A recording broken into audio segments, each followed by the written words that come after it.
Warriors of Resurgence. The first campaign has concluded. Lines have been drawn. Alliances tested. Strength revealed. The path from Horn to Galar has been paved with critical hits and shattered substitutes. But the war is only half won. Now we look to those who stand at the summit, and those who must claw their way upward. First place, the Shuppet detectives, the defending champions. The first to 3 victories. Precision defines them. Preparation sustains them. They do not seek chaos. They orchestrate it. Others challenge their throne. Yet week after week they remain unmoved. As I once declared in the face of impossible odds, were it so easy, to dethrone a champion requires more than ambition. It requires flawlessness. The detectives march into the second half not as hunters, but as the hunted. Second place, cooking with the boys. Fire and volatility follow this squad. Juggernauts DJS and Max bring raw power to every matchup, while the Saigai perennial soggy noodle threatens to either absorb the pressure or dissolve in it. The question burns brighter than their stovetop. Will they overtake the detectives, or will they burn the house down, forgetting to put water in their Easy Mac? As wisdom forged in battle reminds us, victory is secured not by strength alone, but by discipline. The heat is on. Control the flame, or be consumed by it. Third place, the Flutter main pirates, the people's champions, led by the rallying cries of King Rock and Dwayne Michael Clay, supported by studs Nintago, Foxo and Voz. This crew fights with belief as their banner. They do not merely battle, they inspire, and inspiration can carry a team further than statistics ever will. But belief must be matched with execution, as I have learned through betrayal and redemption alike. In the end, we all answer for our actions. If the pirates act with precision, their ascent may yet continue. Fourth place, Pokemon of the Elite, commonly referred to as Pokemon of the Mediocre. Captains Emperor Ari and Brett stand without a single victory. Titles alone do not command respect. You claim elite, yet the standings whisper otherwise. One warrior, Gammon 2, stands as your lone pillar of legitimacy, surrounded by 14 recruits reportedly hired in a Home Depot parking lot. Quantity does not create supremacy, performance does. And to those who would protest their position, you must be silenced. Earn your name, or relinquish it. The fight's not over. It never is. Fifth place. The very loud boomers, commonly referred to as Freetle and the 12 plumbers, John Freeday and Freetle, are doing the heavy lifting. The rest of the roster, Mavs Fanrizer, wife Ike, Dazzy, needs to decide if they're contenders or background noise. If half this squad was hired in the same parking lot as fourth place, it's time to prove it wasn't a bulk discount. You don't get carried to victory, you earn it. Like I've said before, wake me when you need me. Consider this your wake-up call. Sixth place, the retirement home. Dr. Geo, Aki VGC, JJ Gals, veterans, experienced. But experience doesn't guarantee survival. Some wars end quietly, others end because you stop fighting. I've seen enough battlefields to know the difference. The war is over. That's what they say when they're ready to lay down their weapons. If you're not done yet, prove it. Seventh place, Stand and Banger, 5 players. McLogno, Fatal VL, Louis J. Rinaldi, Dact, alargemongoose. That's it. No depth chart, no substitutes. Just 5 Spartans standing against the odds. Like Noble Team, you don't have to be the biggest squad, just the one that refuses to fall. Believe. Like the old message said in humanity's darkest hour, finish the fight. Numbers don't win wars. Resolve does. 8th place, the Robloxians. Zazo, Iceman Braun, a roster still trying to understand Pokemon Emerald fundamentals. Former leaders Pizza Boy Rin and the Kung Fu Panda are now echoes of a different era. Dead last isn't permanent unless you accept it. Pride's on the line. Improvement's mandatory. The standings don't care about excuses. The second half starts now. Every turn matters. Every switch counts. For glory at the top or redemption at the bottom. Spartans, trainers, finish the fight. Pokemon Draft Tournament. First of all, I can't sponsor you. What you can do is you can keep posting the videos that I do for you on Instagram as a reel and TikTok and tag me, and then I can reshare. I'll also reply to the comments on each of the videos, so that should give you lots of traction. All right. Now, I don't know anything about fucking Pokemon, but I always have inspiration and insight. First of all of you, if you want something, you need to fucking go after it and kill it. Nobody's gonna hand anything fucking to you. It's better you go all out attack in everything that you do in life. And if you still don't succeed, so what? It's better than doing nothing fucking at all. But if you go all out attack, you have a chance. Now, game predictions, retirement home versus Roblox, okay? I fucking hate old people. And I don't know what the fuck Roblox is, but Roblox sounds a lot fucking cooler than retirement home, so I'm going with fucking Roblox. Pirates versus mids. Mids, you're a fucking bunch of dumbass fucking cunt mids. We'll take Johnny Depp Pirates any day. Cooks versus boomers. What the fuck are boomers? That's a tough one because I like to eat, but then cooks are fat fuckers, and boomers maybe are fucking cool like me, so I'm gonna take boomers. Bangers versus detectives. Fucking cops. I love them and I fucking hate them. So I'm still gonna take the bangers. My drip. This is my fucking drip. It's new every fucking day. I'm not gonna sponsor you. Alargemongoose. You come to Hong Kong, buy a suit from me, and I will shove my hanger up your fucking ass. PDT fans, oh my god, we're finally back. 1 week break, but we're back into it, alright? Mid-season is over. We gotta get locked in. We gotta stack these teams up one more time. And for this week, my rankings, they haven't really changed up that much. Same exact order. It's getting kind of pretty clear now how good these teams are, where we all stand. But let's just go through, starting with the D tier, alright? This time, I've got Roblox sitting at the very bottom. Congratulations, Stand and Bang. You got the tie. You didn't lose a week. So you're slightly above the Roblox who just getting wrecked every single week. 3 losses, just give up. They have no chance of making the playoffs. Now, at least one step above that, no, it's not Stand and Bang, retirement.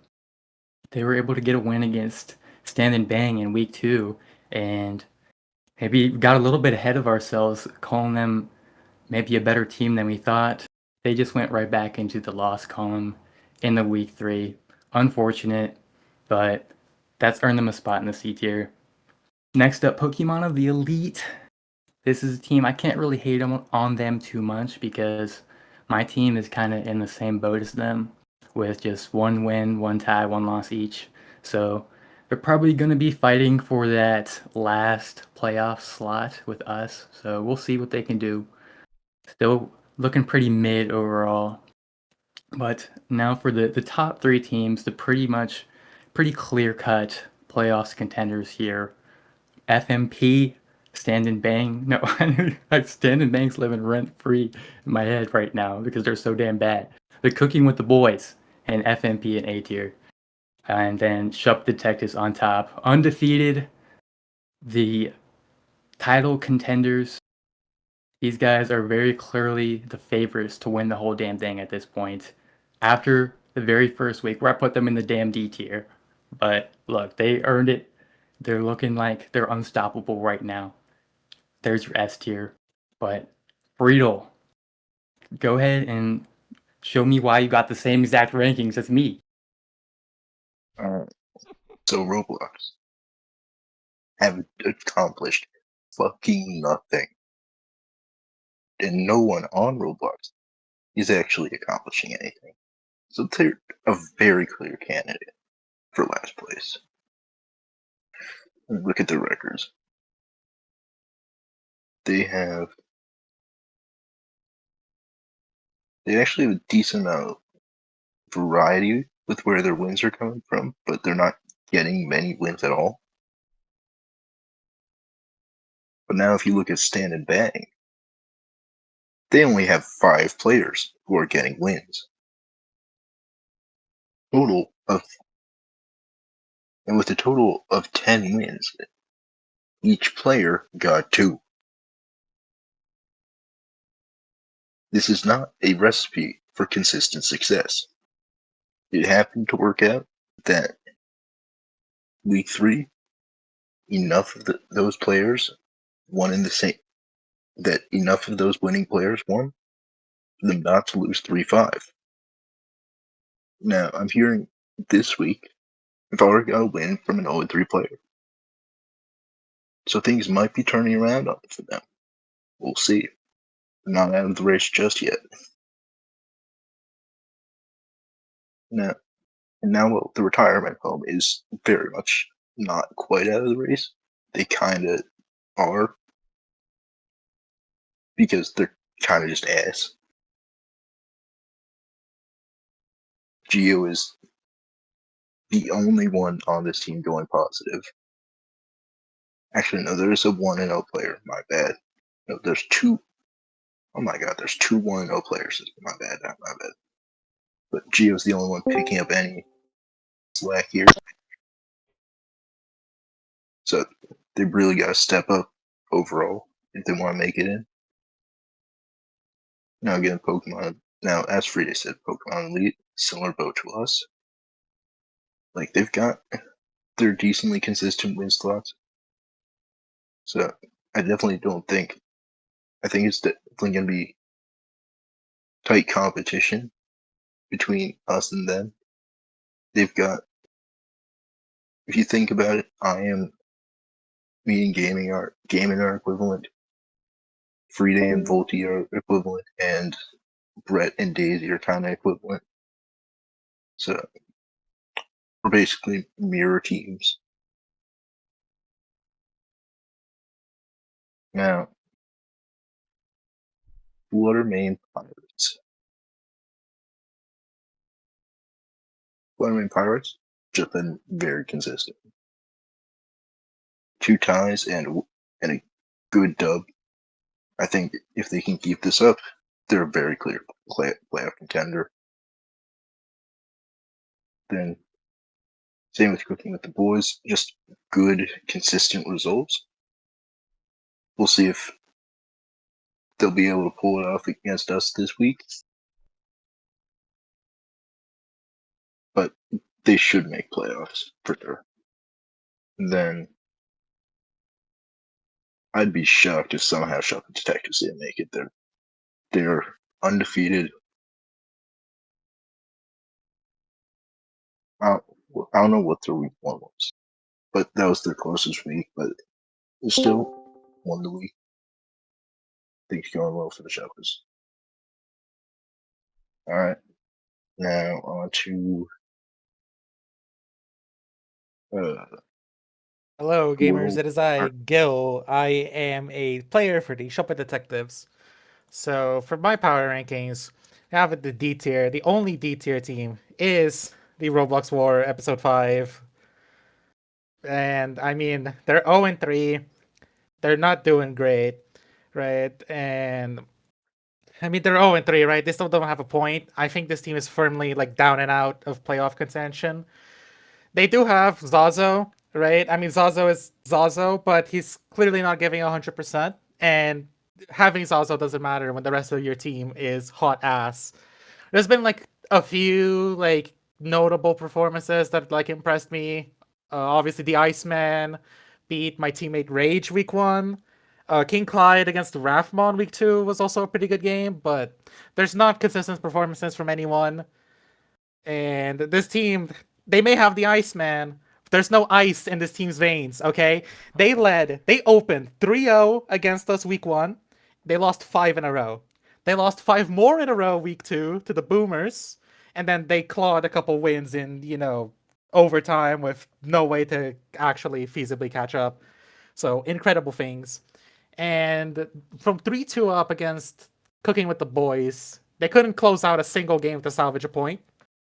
So I just don't think this team gets anywhere. There's no consistency in any of the performances. The players just aren't doing the thing. And obviously they don't have ADV players, and everyone's doubling ADV into them now. They've noticed. So it's over for this team. In the C tier, I have the Retirement Home below Stand and Bang. And the reason why I think Retirement Home is below Stand and Bang is because Retirement Home has one good player. Stand and Bang have more than one good player. And listen, they may be winless, but they did pick up a point in week 3, right? They made a couple trades in mids. Laxus is available for selection now. So I think they can definitely like come back from this terrible start and make some things happen. They're gonna have to prove that they can make those things happen. But I think it's a strong enough team that I can't write them off yet. Obviously, if they lose this week, it's gonna be rough. But I mean, they have a shot, I think. Up next, we have Pokemon of the Elite, also in C tier. This team is 1-1-1, so 3 points on the board, which is pretty decent. But I think Boomers and Elite are gonna have very different trajectories for the remainder of the season. I think Elite have a tougher schedule. I think it's a weaker team, just in general. And I mean, we'll see. We'll see what they can do, right? I don't think they're that good. Also, their captains are winless, which is not ideal. You know, they're not leading by example. I think the leadership on that team is not ideal. They do have some good players. You know, they have Marshy, Mr. Morale. They have a player at 3-0, right? Who was it again? I forgot. They have Gaiman at 3-0. Cayman. Really good. Yeah. But besides that, I don't know who else they have, right? I mean, they have like one other good player, but he's not even starting, so bit rough. And I think they've always played the 3-0 team, the Shuppet Detectives, but they have yet to play. I think they haven't played any of the teams they ranked above them, actually. So that's going to be rough. In B tier, I have the Boomers, who we may have beaten them 6-2, but I think they are a very solid team, right? I mean, it happens. You run into the 3-0 team. It's never going to be an easy game, but you know, I think it may be John Freeday and the 12 plumbers, but these plumbers got hands. I'm saying. Brother, I'm literally ahead of John Freeday. You Hey, are shut up. literally ahead of John Freeday. Maybe John Freeday is the plumber. Maybe it's Freetle and the 12 Like, plumbers. last week, I might have been the 13th plumber, but we moved. Yeah. I mean, listen, it's a Ting Von classic. You know how it is. It happens. No shame in losing that game. Fuck. In A tier, I have the Flutter Main Pirates, one of the 3 undefeated teams. And, you know, Lou said, I think it was week 1 coverage. You don't have to win every game 6-2, 7-1, 8-0. You just need to get those 4 or 5 wins on the board. A point a game is probably good enough to make playoffs. I'd imagine so. And this team has proven very capable of getting 4 or 5 wins on the board every week. So has Cooking with the Boys, to be fair. But I've put Cooking with the Boys above them and also in S tier because of their 2-0-1 record as opposed to 1-0-2. Although Flutter Main Pirates have played tough opposition for their 2 ties. They've played the Boomers and they've played Cooking with the Boys.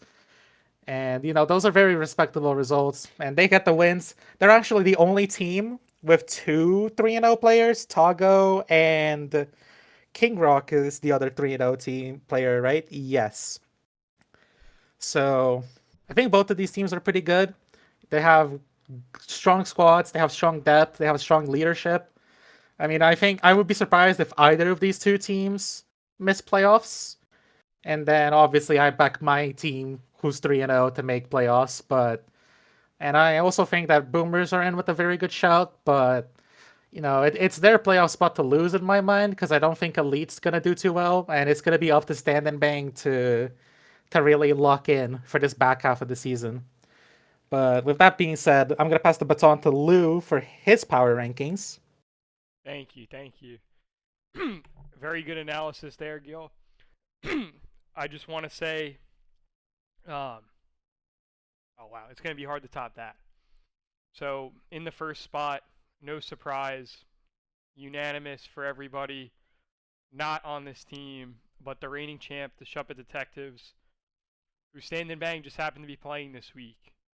And I've been looking for inspiration multiple ways.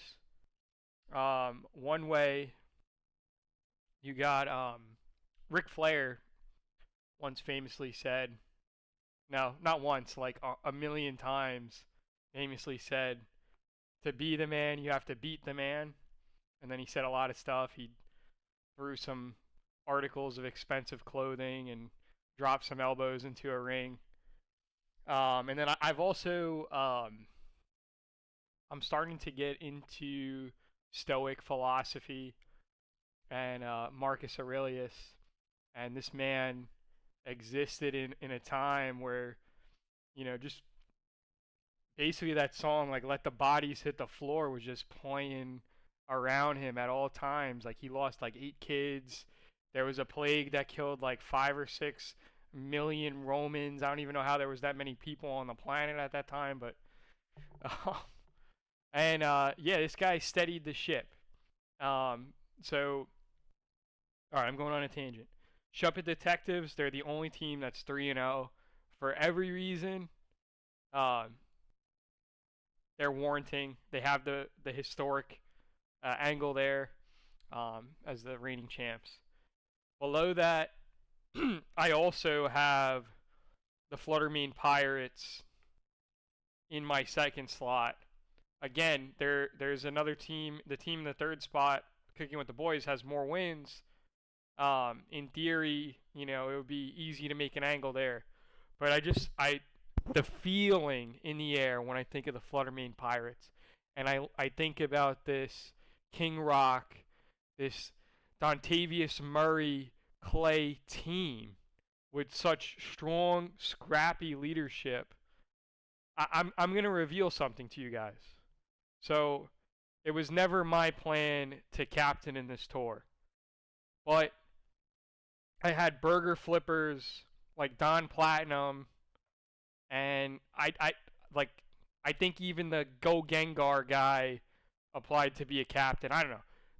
All I'm saying is I wasn't wowed by a lot of the pairings. However, I did know King Rock, and I would feel so inspired to play on a team with such great vibes and such chippy energy as the Flutter Pirates. And I see them sailing the seas. I see them weathering all of the storms. And I really think that they are destined for the playoffs. It is utterly apparent to me. Third, I have Cooking with the Boyz. Yeah, I mean, they also have yet to lose. One great captain, one clown captain, decent roster. Fourth, I want to say shout out to Freetle for Wii U and the 12 Plumbers.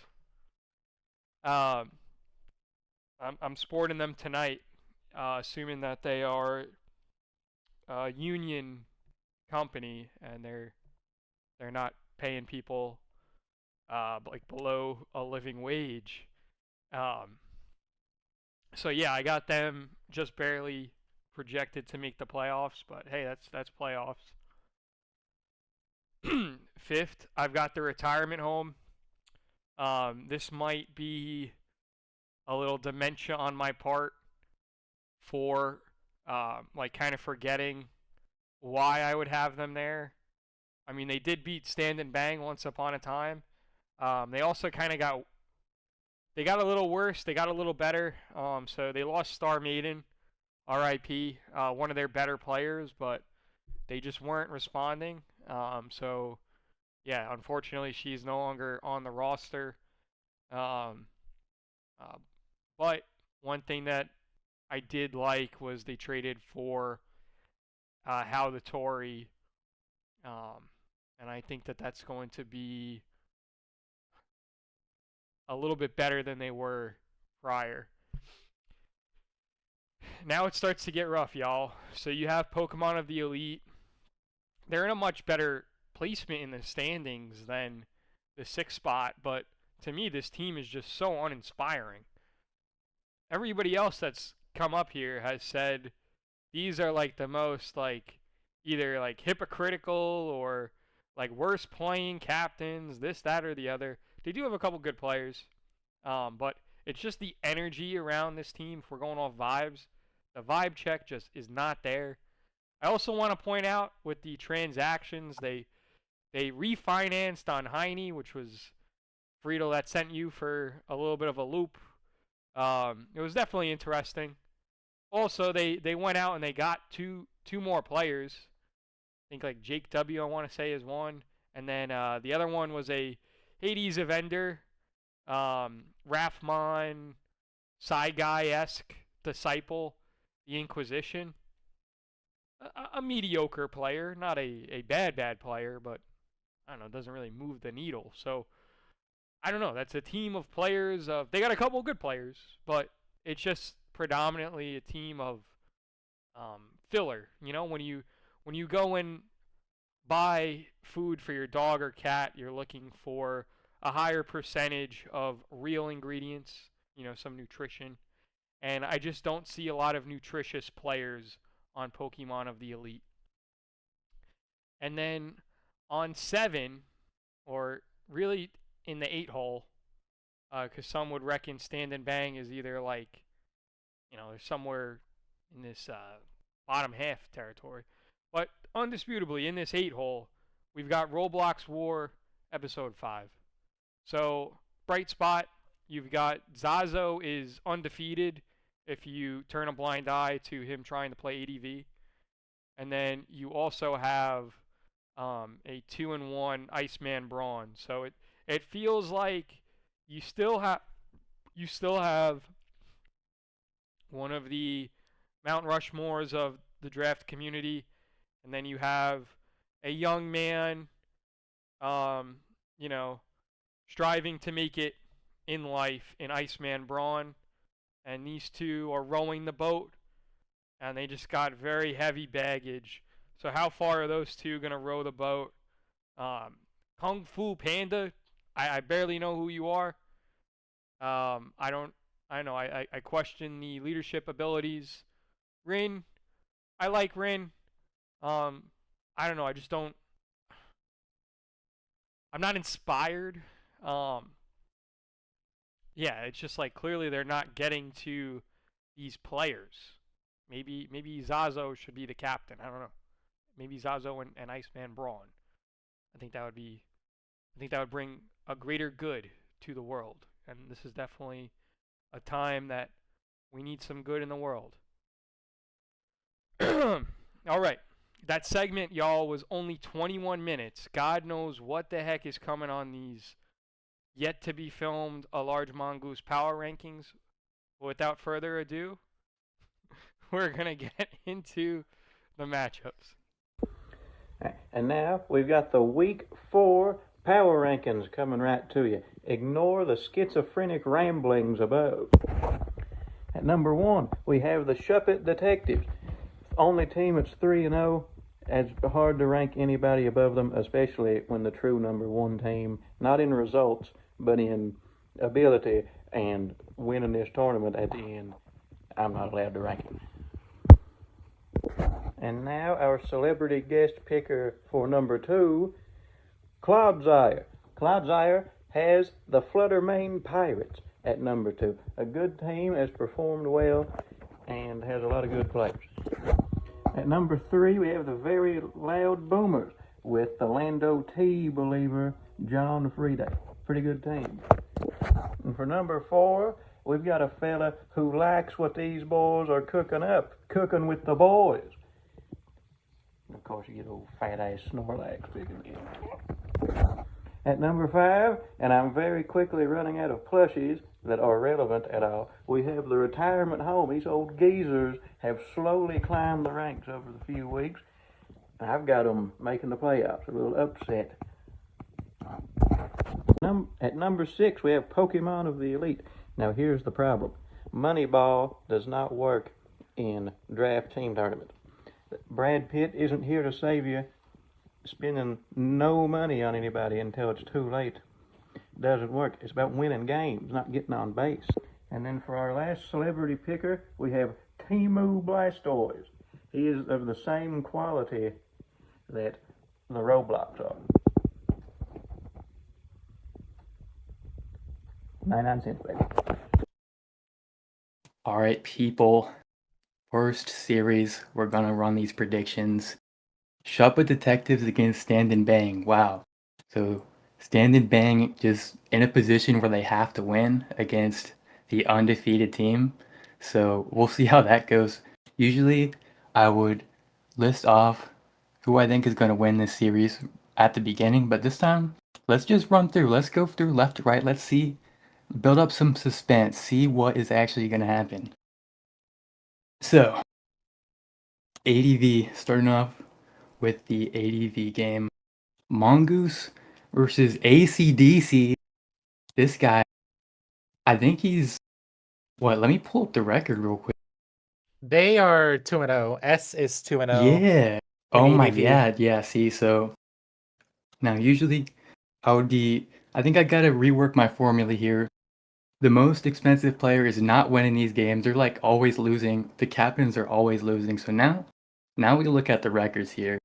This guy, 2-0 apparently. He hasn't lost a game. You know what? ADV1, that's going to S. Mongoose, sorry man. I thought you might have gotten some fight back in you. Beating Ethan in that money match? Maybe he's not as washed as we thought, but hey, you got another undefeated guy to take down this week, and I think he's gonna beat you. Now, DPP, same rule applies. Guil? Who is this guy? He's 3-0. High Crocs. High Crocs has been crashing out, dude. So DPP, this is gonna go to Shuppet Detectives as well. 2-0 to start this off. Now, Black and White, this one a little bit anticlimactic. I think this game already got played. Spoilers. I'm not gonna say that. I'm not gonna say the outcome. I'm just gonna say who I would We think already was gonna have. win. Look. We've already said the outcome. All right. Just pretend that didn't happen. I got the rage winning this one. The winningest players are gonna keep winning. That's what's gonna happen here. 3-0 in the Shuppet Detectives. Oh my god, fight back, little bro. Or ass. Garv, he beat me last week. Of course now I have to predict this guy to win every single game. That's just how it has to go. Everything out the window, Garv has to win. He's got a new formula. Shuppet Detectives 4-0. What the hell? Stand and bang. It's over. But wait. Hold on. Ultra Sun, Ultra Moon. Look at the Ultra Sun, Ultra Moon matchup. We got Maximus Max. I don't know. They smuggled this guy into the team. I don't know who this is. Have they even played a game yet? I don't think so. But Maximus Fate, Plumber. He has not played a game, but you're gonna remember the name once he's bro. done with Fate. That's all I'm Okay, saying. well, you got to make a name for yourself here because you're giving Stand and Bang the first win of the series to Fate. Sorry, man. Who is this guy? Get him off my screen. Now, interestingly, we get to Sword and Shield. Now Zeb struck him down. 2-1, I think. Dacked 2-1. Ooh, okay. Hold on. What's the differential? Hold on. Differential? No, we don't use that fake metric to determine the winner. Based? No. We just look at the person who has Tapu Koko and Garchomp. Easy win for Dacked. That's the tiebreaker. You better have Stunfix to check the freaking Tapu Koko, man. I don't know what to tell you. Alright. So now Stand and Bang. 2-4. Oh shoot. Flex slot, DPP. Captain LouRinaldi up against Keith Sheldon. Come on, guys. Lou's easy win. The Zapdos draft against god-awful Dragonite.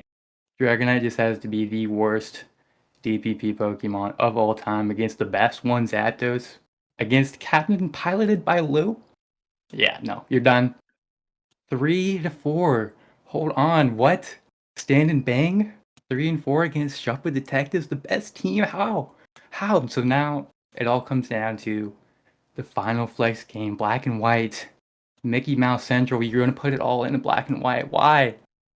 And that's where Stand and Bang gets their final hat trick, and they get the tie up the series with the Tyranitar team against Necro Wolves. These captains are just gonna keep on losing, and Stand and Bang somehow, someway finds a way to get a point against Shuppet Detectives with the tie. These are my perfectly accurate predictions that already went wrong based on the game that already happened. But this is my truth, alright? That's what I got for this week. Freetle, it's time to lock in. Give your side of the story.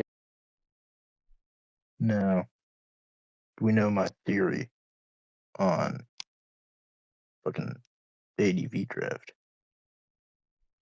You gotta be stupid. You just have to. There's no other way around it. And as we come to the conclusion, You don't get much more stupid than Mongoose.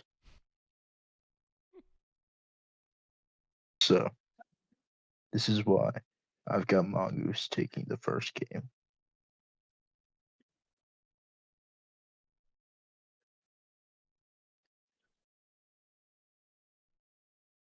Now, for the second game, I think Hycrox might be able to make it out of his slump. He's not been performing great, but I think he just maybe won't be able to pull it out because holy shit, that team is not that good. Is really not good.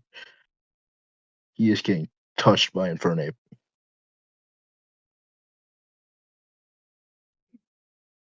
Anyway, now as I'm gonna go all in, bet my entire life savings on 48 beating Rage here. I think he's gonna break his cold streak. I have no reason to say this other than I just simply believe in 48 more than Rage here, obviously. No. Garth versus McLagno. Well, Garth may be able to beat John Freeday. McLagno, now that's a different beast right there. I think he's got this. I think McLagno's gonna take it. That's my goat. I think he's gonna pull through. It also might help that he's playing Mega. He's using Mega Altaria, and Garth's only fairy resist is a Muck. Now, Maximus Max versus Fate. Let's not even pretend for a second. We know who's winning this. We know how this game will go. Fate will win this game. It's just as simple as that. No need to overthink it. Fate is just winning. I don't know where. I think Lou might have gone to McDonald's, picked the first guy he saw. Like, hey, I need new players. My players aren't doing well. I need to take a risk here. You think you got what it takes? And this McDonald's worker called the cops on Lou, but he's still on the team. Now, Zeb versus Stacked. This is a tough game. Obviously, both very much competent players. However, here, I think he's going to be going to Dact. Dact's just been playing hotter. And I think as well, it's a pretty solid. This is a pretty okay matchup for Dact. I think some scrafty shenanigans could be pulled.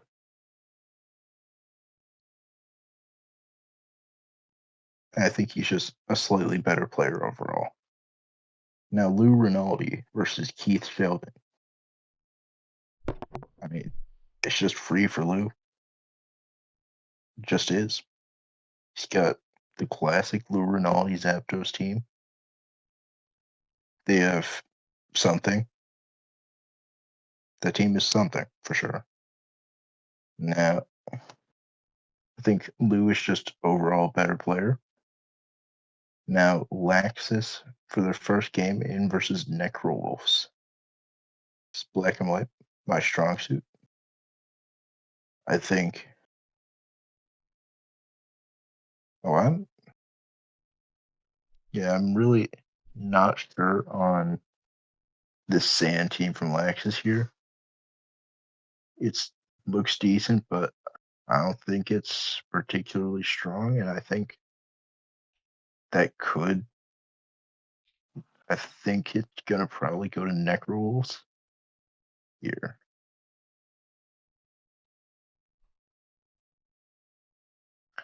All right, there's my PRs. Well, now, do we have any words from the representative players of each team here? What do we have to say? I'm gonna defer until No one else has an opinion. Nah, we got nothing. I'll let the games speak for themselves this week, fellas. Yeah, I don't really have much to add. Yeah, I hope that we get 8 high quality games of Pokemon with as little hacks as possible. Ignore all the hacks in Rage versus Quarantine. That hasn't gone off to a good start. But let's hope the other 7 have little to no hacks. That's all I can really say. All right, I'm ready. So, hearing John Freeday go west to east, it couldn't help but bring me to the island of Westeros, into the landscape of Game of Thrones. And as I heard, my team was down 4-0, even though my high-priced, somewhat famous player, 48, had already won his first game of this tour. As we sat there on the cusp, John Freeday announced that we would pull forth in a manner that rivaled Littlefinger coming to the aid of Jon Snow there towards the end of the show, when they just didn't, when they like were on the cusp of no longer giving a fuck about pacing and all that crap. Like when the show was like just starting to like consider no longer being the best show. So that's what it reminded me of. And some people would think I was kind of like Littlefinger, going for it, wheeling and dealing and making some moves at the deadline. Heck, I dropped a player that didn't even play a game. I dropped another player that got his ass whooped, like really bad, that was a good friend of mine. But we're not here to make friends, people. We're here to win. And I scoured a long way, and I found Blaze Fabi, and I saw he had great taste in past gens. He liked DPP, for example. He won the Legends of Ruin or whatever. I don't know. I just remember watching some AIM DPP coverage, and this player won. I think he won that. So I was like, all right, off that alone, better than what I had. And then come to find out, he plays some gens that, like, they keep doubling up, like Gen 7 against my team, for example. This particular week, they're doubling up black and white, because they see our poor results there. But yeah, we kept getting black and white doubled on us. So, next time somebody does that, expect to see Blaze Fabi come into the arena. And then KJ I play with on another team. He's 0-3 there. He keeps getting his ass whooped. But I know he's a real player at least. Like, I at least know that he knows mechanics to whatever gen he's going to be on, which I couldn't say for all of my players behind the scenes. I'm not going to dime out the players. And it's a shame because I was in a position to groom and mentor that player, and I failed. I failed at grooming them. They were in a dominant position, and they just threw the game off of a cliff. And I had to watch us lose 3 games in a row to tie instead of getting into the win column before buys. But make no mistakes, we're not intimidated. This is the defending champions, but we have, or at least I have, and maybe Goose, we have bad blood from Season 1. And we had a narrative forming Season 1 where we had a team. Somebody, was that Freetle, said we had 5 players? Yeah, Season 1 we had the same. We had like 5 players who had a cumulative like record of about 2 wins for every loss. And then we just had the worst fucking bench I have ever seen put together in draft. We had our bench, our bottom players they went like 1 and like 15 or some crap. So the narrative's kind of the same. Some of us are bending We're breaking our backs.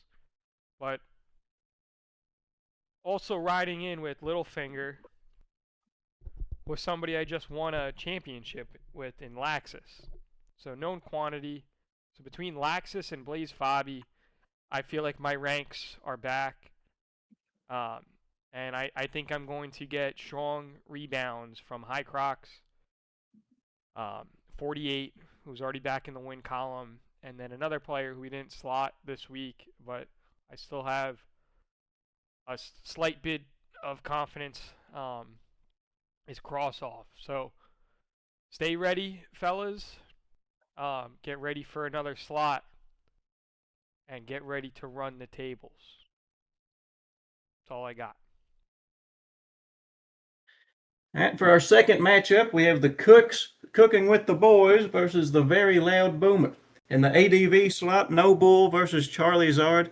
I like Charizard in this one, mainly because Reggie still seems to wall the vast majority of the team. In DPP, this is what you call free thinking men making these drafts. We've got Infernape, Flygon, Bronzong, Water Type Spinner, Spiker, Crobat, Ursaring. It's the exact same teams. I'm going with player differential, Freeday wins. In black and white, I'm going with player differential, Rathmon wins. In ORAS, I initially had Daisy winning when it was him. Pretty good player. Had to switch that around when I learned who had substituted in. Liza wins. In USUM, we have the GOAT, the greatest of all time when it comes to nitpicking these point values in Nash. Take them over Ace, Sword and Shield, DJS versus the K-Tank. This is a bad matchup for DJS, I think, between the Celesteela, the Gorgeist. But I think he's a better player. I would take him to win. ADV2, I have Butterchoke winning. Although, once again, this is the free thinkers draft here. Starmie, Mints, Machamp. Starmie, Mints, Machamp. And then Sword and Shield, I have Valken winning. That's a score of 3-5 for the Boomers to win. Let's go, Boomers. All right, who are you passing it to? I could take the baton if you want. All right. Cooks versus Boomers. So the first game, we have No Bull versus Charizard.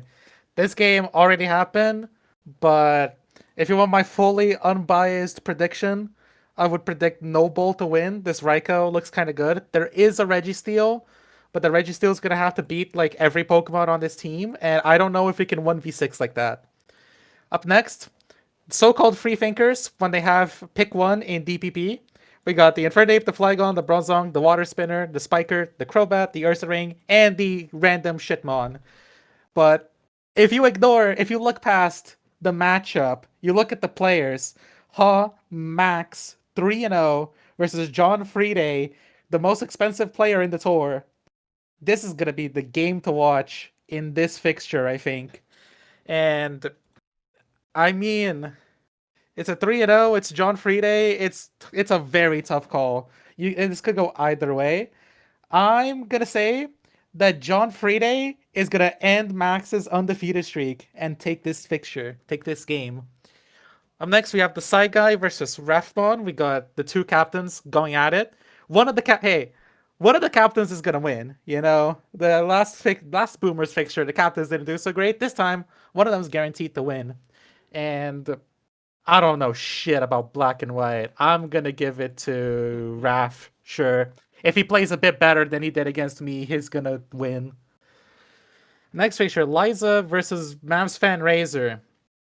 I mean, I just have to go for the player diff here and go for Liza, knowing that the player was Mamsfan Razor. Obviously, you know, Maz was a substitute for another player, for Daisy, which doesn't exactly help things. In USUM, we have Nash versus Ace. Nash clearly knows something that the people who made the USUM board don't. So Let's give it to Nash. He clearly knows a thing or two about Yusum.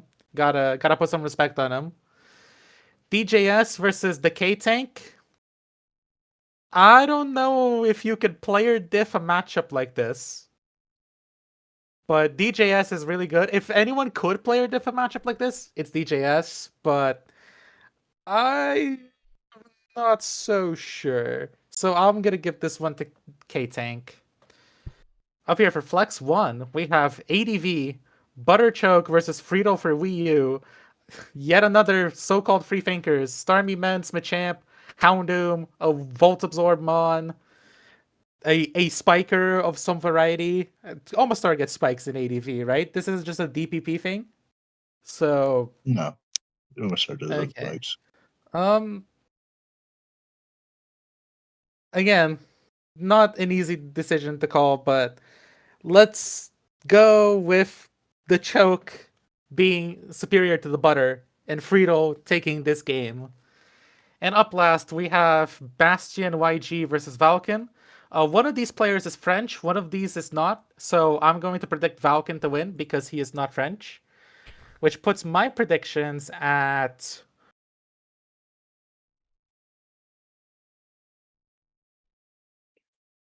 So that's 6-2 for Boomers. I believe that is. So there you go. Boomers on top, I guess. Giving them some respect, even though they lost to us. I think they're a solid team. You and I were the real so-called free thinkers on that when we said the same shit. There are no free thinkers in draft. We're all too stupid to think. All right, what is it? Me and Freeday? Yeah, go ahead and take the wheel on this one. All right. I'll close this out. Hold me accountable so I don't unk it up and make this another 20-minute segment. All right. So, ADV Game 1. It hurts that this game was played already. But unfortunately, I do really like the combo of Milo and the Registeel. I also like the speed tier that the SamsTailor possesses. I give that game to Charlie Zard. Max versus Freeday. Very unoriginal. This is not a Lou team. This is like the team that I like to play against commonly. Flygon round 2. Many will say that is a stretch. Some people like that mon. I've tried him out. He's good in like the 4th round. Round 2, you guys are stretching it out, fellas. However, there's a mon on Freeday's roster that I don't normally like, but I think looks good here. That mon is Frostlass. You also have a Blastoise versus a Cruel. And I think I'm going to favor the Cruel team. So I'm going with Freeday, putting the Boomers up 2-0. This next one, we don't even need to look at the Mons. Just look at the players. You've got Psyguy versus Rathmon. Puts Boomers up 3-0. Now you go into a game where you had a captain swap out. And when you see the player that swapped in, again, you don't need to look at the matchup. You had Mavs fan Razor. I'm going to cover this up on my screen. I see Liza's the opponent. I like Liza. I'm going with Liza. So what is that? 3-1. Very loud Boomers. Next, we go to Yusum. You've got Ace versus Nash. Oh, wow. I like the young. I think he's a young lad. They call this man in the community, they call him Ace Numbers. I've got Ace Numbers, which some would say as an upset. But I believe in you, Ace Numbers. You have my vote of confidence this week. Next, this is another one. I don't need to look at the matchup. I know they pay me for the analysis. I am analyzing the individual and not the team. Don't let the team define you, everybody. Take that in all facets of life. You control your own destiny. Sen, I don't think I might never pick against this guy. The man from Bangladesh living the American dream. and he wins. Then I go to the guy in the call who trots around repping Brooklyn, but it's to be determined if he's a tried or true New Yorker. But he plays Mumbo Jumbo Butterchoke, big fan of the show, who is also a good friend of mine. And then lo and behold, this is another unoriginal. What the hell is this one? Oh my god. Between this and the DPP one, did you guys like Spider-Man meme? Did you like try and copy one another? Come on, guys. Great minds think alike. Also, cue the John Freeday fact check. So I heard something earlier. Somebody said Omastar does not get spikes. Omastar gets spikes, guys. It's not how it's normally played. Well, kinda is. I like Omastar. I think it's underrated. I'll be honest though, guys. I really like this lantern. I think the lantern has juice. So Freetle for Wii U. I think you might be a better all-around player than Butterchoke. And seeing that there's only a fortress, I believe, to boom, Butterchoke's really out of his element. But sometimes life doesn't make sense. And holy shit, where the fuck is your... Dude, where is your ground type? Because Jolteon can eat a T-Wave here and it'll cripple him. Guys, I just think this Lantern goes crazy. Watch out for Lantern. So I've got Butterchoke typing up a post-game win message with marbles in his mouth to Freetle. And World War III might ensue, folks. Butterchoke 1-0 win. I don't know what the math looks like now. I gotta go back and count.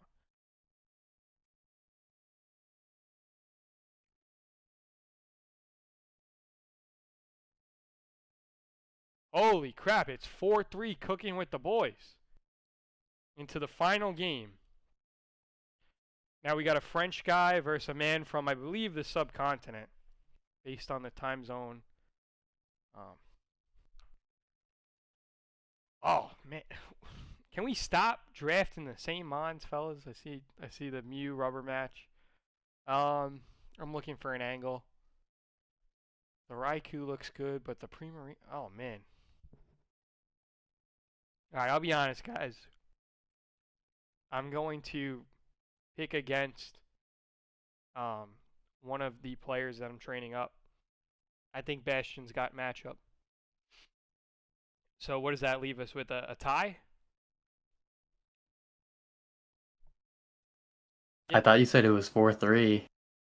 And then that was just their 5th win. Oh, shit. 5-3. All right, I can't count. Not all of us, or maybe all of us are tired. Those of us that are drinking twisted teas definitely are. All right, John Freeday. Bring us home. All right, well, first off, I just got to say, you're all wrong. Very Loud Boomers are going to win this 8-0. There is a game that we have already lost, so I'll leave that to the very end. Don't like doesn't Very You'll win special treat. 7-1 then. I Trust. just passed it to one You're of the gonna Brazil Yeah. them. I mean, look, that game we had to sub in. You know, I'll just let loose now. All right. It was an interesting game to say the least. All right. So, Mona Lisa, very good player so far. Seems like this guy knows what he's doing. Got the custom avatar aura. Like, hard to go up against a guy like that. But so we have Daisy subbing out, Mavs fan Razor getting tossed onto the grenade here. And so about, I want to say like turn 3, turn 4 in that game, We got a Rotom Wash out against the Excadrill. We got rocks up on the Excadrill side. And Lando had to die to do it, though. The only Earthquake community on their team had to die to get the rocks up. So we got Excadrill staring down Rotom, like I said. So what happens? We got the Excadrill going for Rapid Spin, and then it just dies. It dies from full health to a Hydro Pump. The worst thing that could have happened is a non-Mega Sceptile switching in. Everything else was going to die. So just after that point, as you can imagine, Lisa takes home the game. And the chat does tell a different story, though. We got the chat saying, man, I hate when games end on a 50-50 like that. The whole game came down to a 50-50, which implies that he just lost the game if he clicked Earthquake. And, as it turns out, some people may see that differently. But that was luckily, we have that offset with another game that already happened, where we won Charizard. Charizard's been pretty damn good this tournament, guys. In the ADV slot, taking down Zazo too. Damn, guys. And he looked good in that game too. Ursaring Masterclass. And so that sets the stage for the rest of the series. 1-1. It's gonna be a slugfest. We got me against Max, owning DPP this season. Gotta take him down in this crazy mirror match. I mean, look. I don't know what the hell is going to go down in this game. We're going to have to bring some cracked out sets. It's pretty much Please do take him down. I'd like to be the only undefeated DPP player. I mean, look, I'll see what I can do. There's a lot in this for me because if I lose this, I'm going to have to just get thrown in the flex slot jail. In all likelihood, I'm not going to be able to just play what I want. This little bit peek under the hood. This was a ranged matchup here. I couldn't turn down the challenge. I didn't realize that it was going to be using the exact same teams when I agreed to this. But you know what? That makes it interesting. You don't really ever see this happen in Draft League. So who's going to be the better man? That's going to be a fun game. So besides that, though, nothing too crazy. Side Guy, he could take some time out of his busy schedule filming the OnlyFans content to get a game in this week, so we do appreciate that from the captain on the other side. Unfortunately, just gonna end up as a loss in all likelihood, but we'll see what happens there. Had to kick Raph out of DPP. Now he's got to play black and white. Luckily, he got a bit of a layup, like I said, with Side Guy. So, anyways, past that, these guys. Oh yeah, I want to mention they flexed. They wanted to do a double up on the swish in this week, and I was surprised by that. DJS, as far as I know, he's the only bespoke Sword and Shield player on their team. They wanted to do more. They wanted to just load up another slot with somebody. So interesting. We'll see how that plays out for them. It's kind of sucks. I would like to have played DJS as well, but they got multiple Titans on their team. Good Lord willing, if we make it match up against them in playoffs, we could see that matchup play out. But yeah, we gotta see if DGS can overcome. A lot of people are saying this matchup is AIDS for him, so we'll see. I think that about does it for my take on it, though. 8-0, like I said, pretty easy for us. So let's see what they got cooking with the boys. After what you just said about, they're gonna get the result overturned. Like there was some foul play with the sub out in that game. In the rules. Okay, but can I just say though, just because there's two ways the turn can play out, one is good, one is bad, doesn't make it a 50-50. That turn 4 was a 99-1, bro. Like, I don't want to hear 50-50 on that. Yeah, I mean, like the Rotom revealed leftovers. There was no way it was gonna live at Earthquake, but hey, we lose the 50-50 apparently. So it happens. It happens to the greatest of players. Like, I can't say too much because, like, I was like, okay, last week I thought the game was on a Sunday, and then come to game time on Saturday, I get pinged, and I'm lucky because it wasn't even my opponent pinging me. It was somebody else on their team. So I was like, oh, thank fuck. I got time to build Yeah, a one team. of my teammates pinged both of you Yeah, because I you guys mean, weren't showing up. like That was if it really was funny. if it was against somebody else, I could have just got claimed on, and I would just be like fucking most expensive player on the team, getting act claimed. But I still ended up playing like a bot in that game, and I lost. So it was all for nothing. I Dude, you loaded up got King Von classic. I loaded up secret power on my Keldeo instead of secret sword. Oh, It's just like, that's Oh rough. my god! just like kill me, dude. And you But played you know, Garf? That ain't no rando. I know. I just look the speed build going into that game was like 99% solid. I just missed out on having that one move. But even besides that, I still had the game. But like I said, I played like a bot. I clicked the wrong move on the Gallade and just lost the game on the spot. So it is what it is. Garf just mind controlled me into that victory, so you gotta respect it. This week we gotta bounce back though, all right? Garf is a fellow veteran. I went to bat with the rest of the staff to get him unbanned because he used to be making fun of grandparents and saying other stuff I'm not going to repeat. Okay, all right. So we got an 8-0 win. Yes, For sir. Mavs fan raiser underneath the train tracks, which I mean, yeah, I could be there for because it's no secret. There's no accountability over there. Before we end the segment, though, Freetle for Wii U, what do you have to motivate the audience at home? Man, I think that Mavs fan racer game doesn't count. So I think we still got this 8-0. Your Hey, captain got food poisoning, not our fault. That's Could really be what happened? Yeah, I don't know. I looked at the chat to see what happened, and apparently it was food poisoning. Yeah, like forces bro ate some outside of our dodgy control lasagna. conspired to take Lasagna? us down. I would have guessed. So he's another like No, Seattle it's area. butter chicken apparently. Oh. Wait, butter chicken? Did Butter Choke win this game on a different Hell slot? nah. Wait, ain't no way. The Butter Choke winning an entirely different slot. But Yo, butter Butterchook chicken's already got his goated, though. win. I would have guessed if you told me Daisy got food poisoning, I would have guessed that he got some bad sushi or something, even though him and I both I would've- mean, he could have gotten a bad butter chicken, right? Yeah. Not out of the realm of possibility. All right. Freetle, you don't have anything to say to Butterchoke?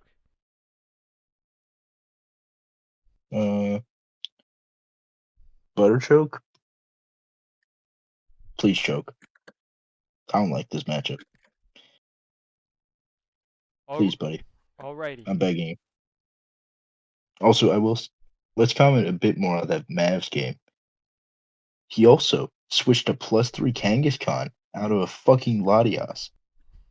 Kangaskhan is not frail enough to be dying to Latias that easily unless it fucking drops a Draco, in which case, kick your fucking Keldeo in, start doing damage. You're switching fucking Kanga out when it's all not high enough HP to actually get set up again consistently. Just do your fucking damage. All right. This Latias is unlikely to fucking kill you. Draco's even a roll unless it's fucking specs. Because I refuse to believe someone's running Life or Latias. It happens. This is not real. It's not real. All right. Well, very, very real criticism. There was a reason why the player hadn't been slotted yet. And with that said, before the player is totally flattened into a pancake, let's preserve any last ounce of dignity and respect that we have for goated non-platinum tier player Mavs fan raiser. And normally those guys can even be found heckling with one another. It's like all the side characters, like the Team Rocket-esque, swiper no swiping-esque characters in the show. They can all be found in Gen Chat together. Oh fuck, I'm really tearing them up now. All right, next segment. Well, hello there, Pokemon of the Elite. You guys are just going to. I heard that you're going to a battle, right? And I'm telling you guys are going to win it.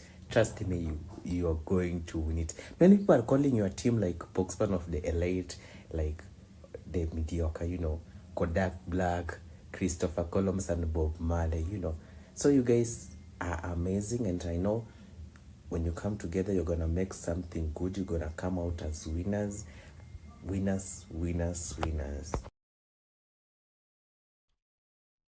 All right, so we have here Pokemon of the Elite versus the Flutter Main Pirates.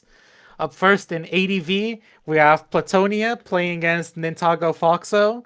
And, I see this matchup, and I see the players, and, it's not a bad matchup for either player. I think both of these guys have game, but I think Tago, 3-0, just a really good player in general, should take this for sure.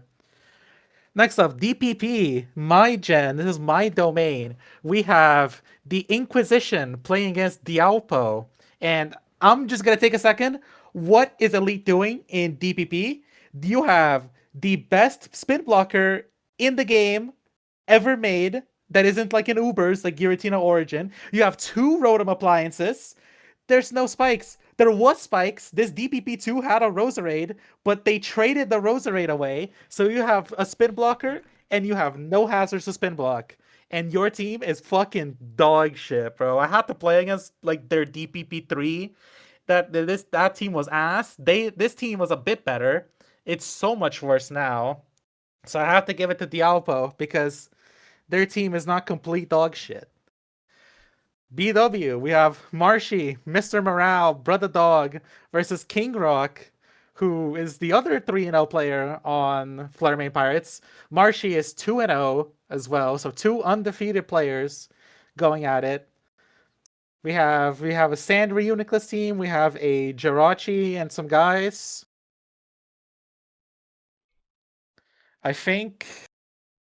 It's a tough call. I think both of these players are really good, and I don't know shit about BW. I'm going to give this to Brother Dog. We're going to get a Brother Dog Classic. Marshy's going to take this one for Pokemon of the Elite. Our next game is Oras. We have Brett playing against Mr. Tim. And listen, this Brett guy kind of sucks. I'm not going to lie. As long as Tim has a functioning mouse, he's going to win this game for sure. So current score 3-1 to the Pirates. In USUM, we have Treyant, the secret 3rd captain of Pokemon of the Elite, who lined up the roster for this week because the captains didn't do it for some reason, versus Elysian Soul, who just got traded to the Flutter Main Pirates from retirement home. We have a Ziggy Card team versus a Steel Mew team. I think the Steel Mew's got it. I think Treyant's gonna take another W for the Elite. In Swish, we have Ampha with another Mew Celesteela team versus a Zeraora Kyurem team from Johnny and the Real. So-called free thinkers, when they have a wheel pick in Swish, they take Zeraora Kyurem. Mew's a very versatile mon. I think it can do a lot. There is a Mandibuzz on the other side, which is annoying. But I think the Mandibuzz is also just immortal. That Pokemon refuses to die. So I think Johnny is going to take this for the Flutter Main Pirates. ADV Flex 1. We have Gaiman versus Voss. This is another big game. 3-0 Gaiman versus Voss. 36k holding down ADV for the Pirates. I predicted a undefeated player to be slain when I predicted John Freeday to beat Max. I'm going to predict another undefeated player to be slain. Voss is going to be taking this game for the Pirates as well. And the final game, it's already 5-2 to the Pirates. It's Sylvie versus DM Clay. And I think Clay is going to take this Tapu Koko mirror in USUM to make it 6-2 to the Flutter Main Pirates. So I'm passing the baton to Freetle. It is your time to shine, buddy. That was good. Hang on a second. That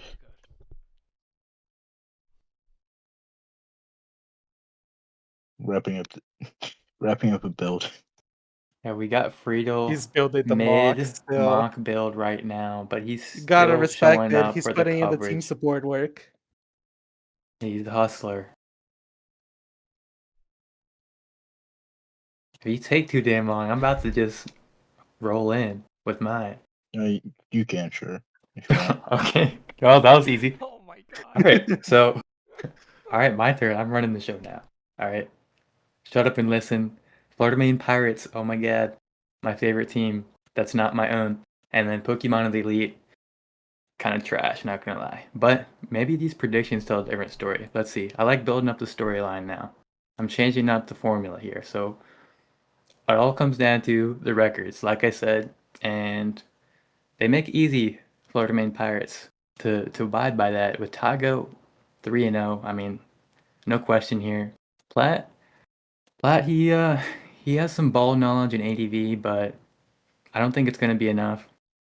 I like that draft from the other side for Tago. I think somehow, so that looks pretty damn identical to one of our teams after trades. That wasn't intentional, but hey, it's a pretty damn good structure. So anyway, should be easy for him. DPP, and oh my god, Guil, you said it perfectly. This is a sorry ass draft for Pokemon of the Elite. I don't know. That's a really damn bad. I don't know. Maybe it looks even weirder because some trades were made, but like fucking Rhyperior as your third slot, god awful. That's your only rock or two. Like maybe you could get by without spikes if you just can get those rocks up solid. But you only have Rhyperior. This is just god awful. Oh my god. Yes, this should be a complete free game for Dialpo. Raikou is just a demon as always. Yeah, you're gonna have to try really hard to lose that one, I think. Now, Black and White. Ooh, big game here. Brother Dog, King Rock.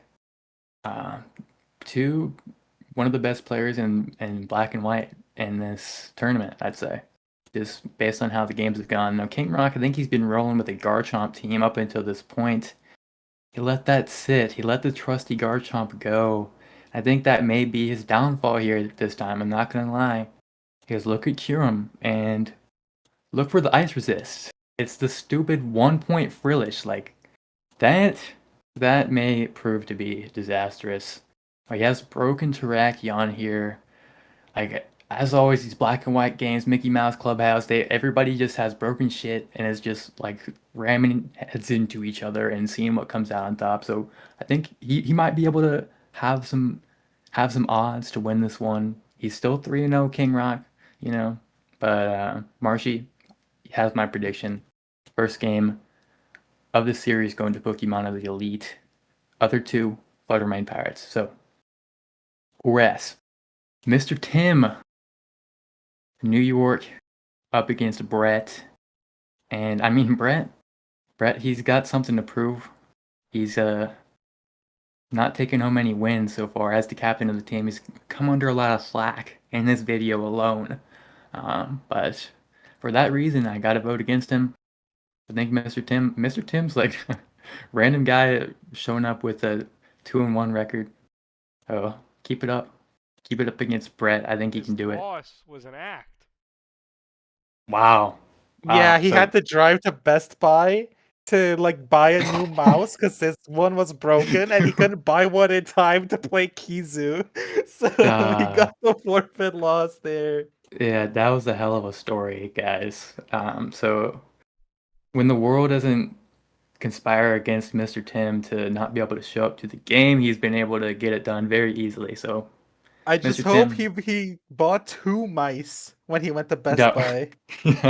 Oh, rest assured, this mistake will not happen again.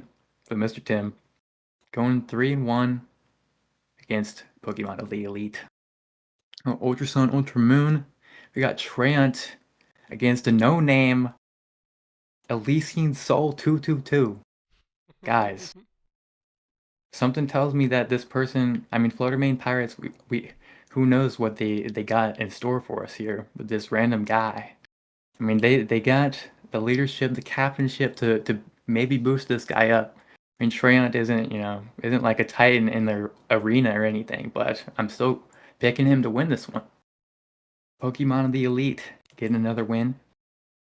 They keep it up with the Sword and Shield game, I'd say. Ampha, I think probably even matchup with Johnny here, player wise, but I give him the slight edge in the matchup.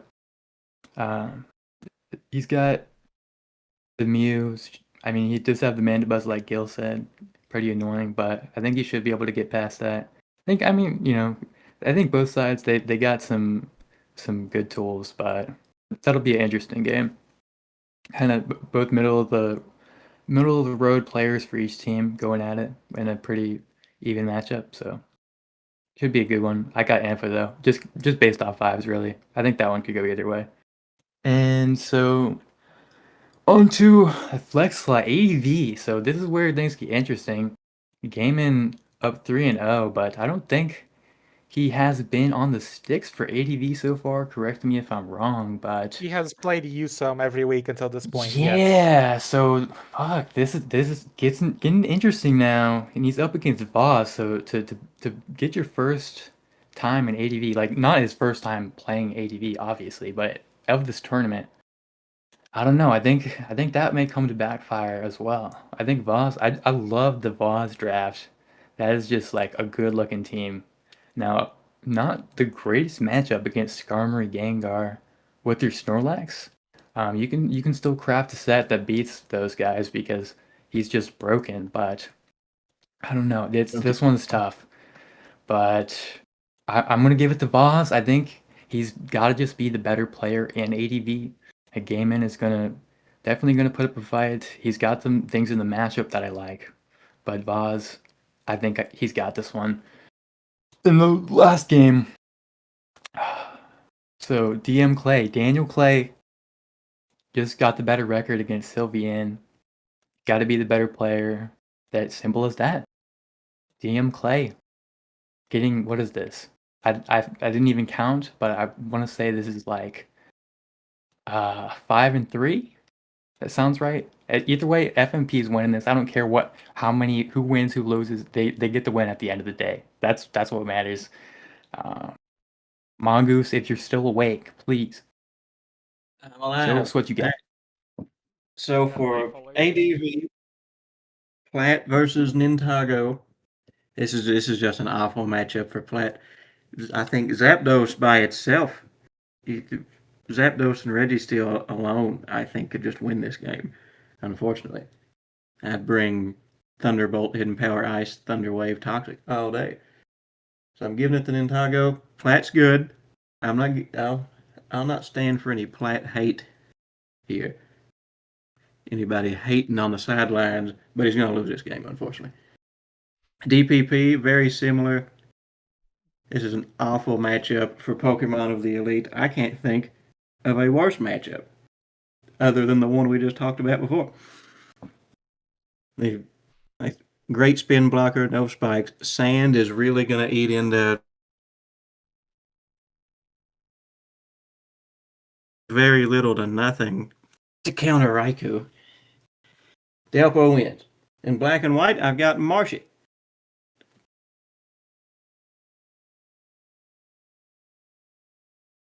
You've got Skarm and Hippo and Sand. Or not Sand. Yeah, you have Sand. You want to be stacking up hazards and passive damage, but the spin blocker is also Freetle. It's looking rough on that one. In ORAS, I've got Mr. Tim winning.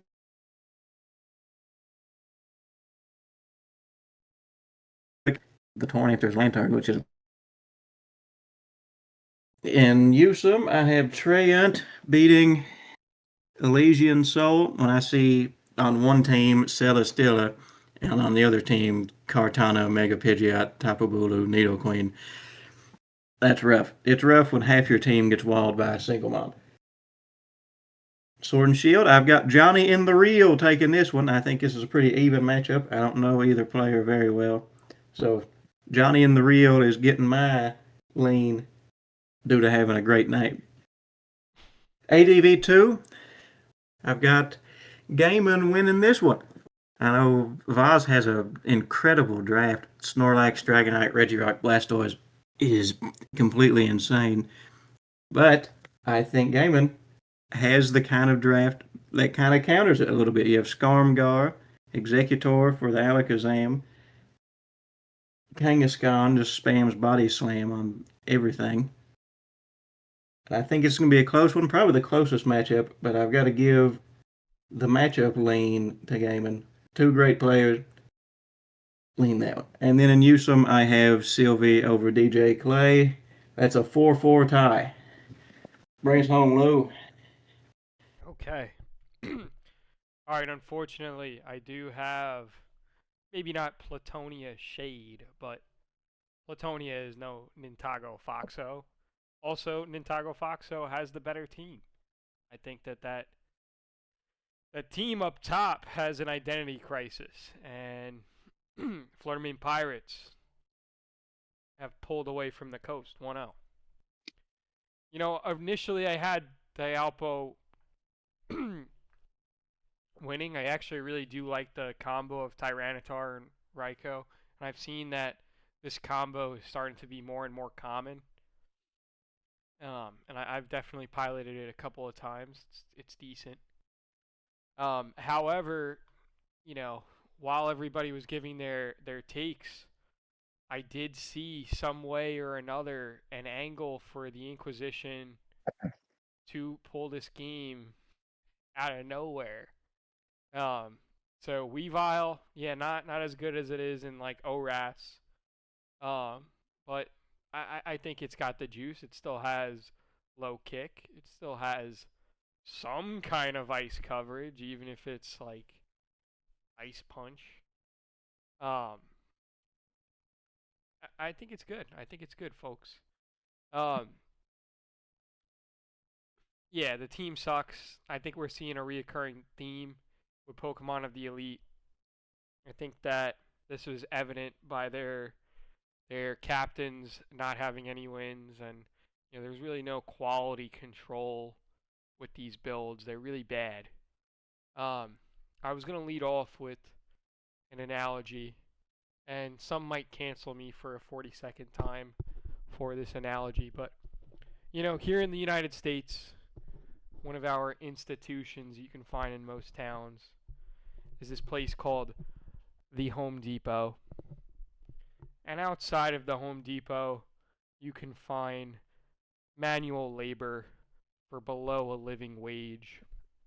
So a lot of you guys are ready to come up in arms and choose the first hill to die on, but none of you guys are willing to get up in arms and cancel the Home Depot for having their parking lot filled with people getting paid below minimum wage across the United States of America. But suffice to say, Brett and Emperor Ari opened up their wallets and they gave $2 to 14 players, including themselves.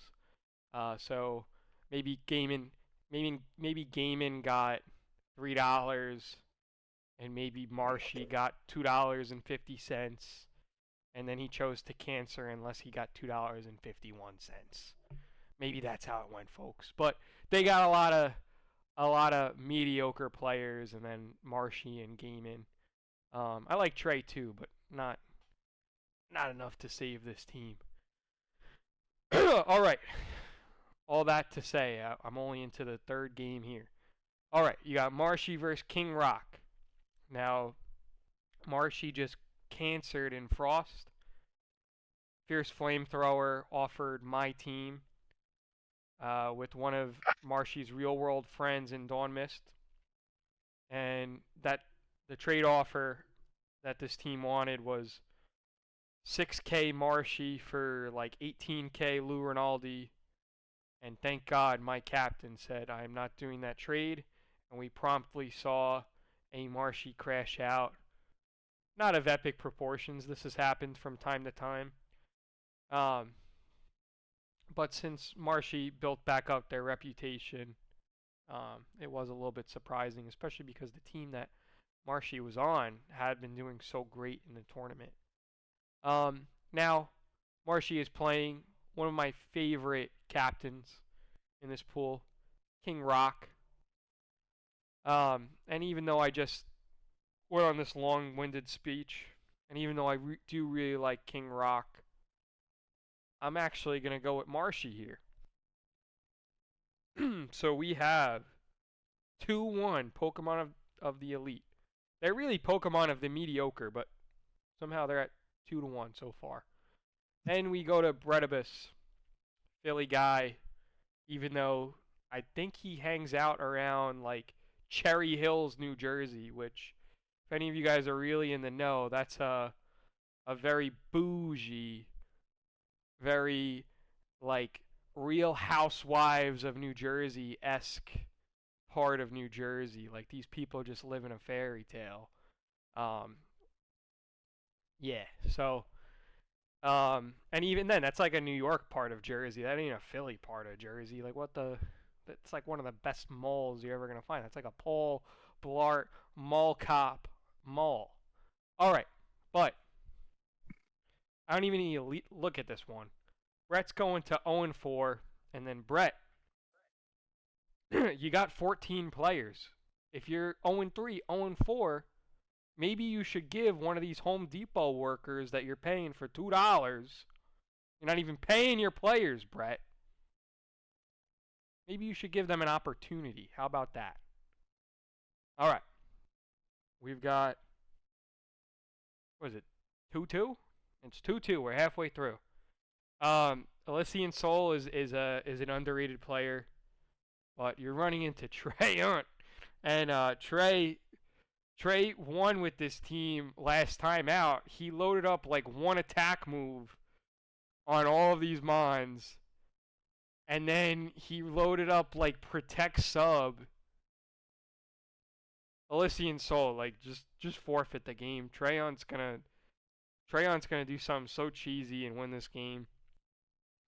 All right, so that's 3-2, Pokemon of the mediocre.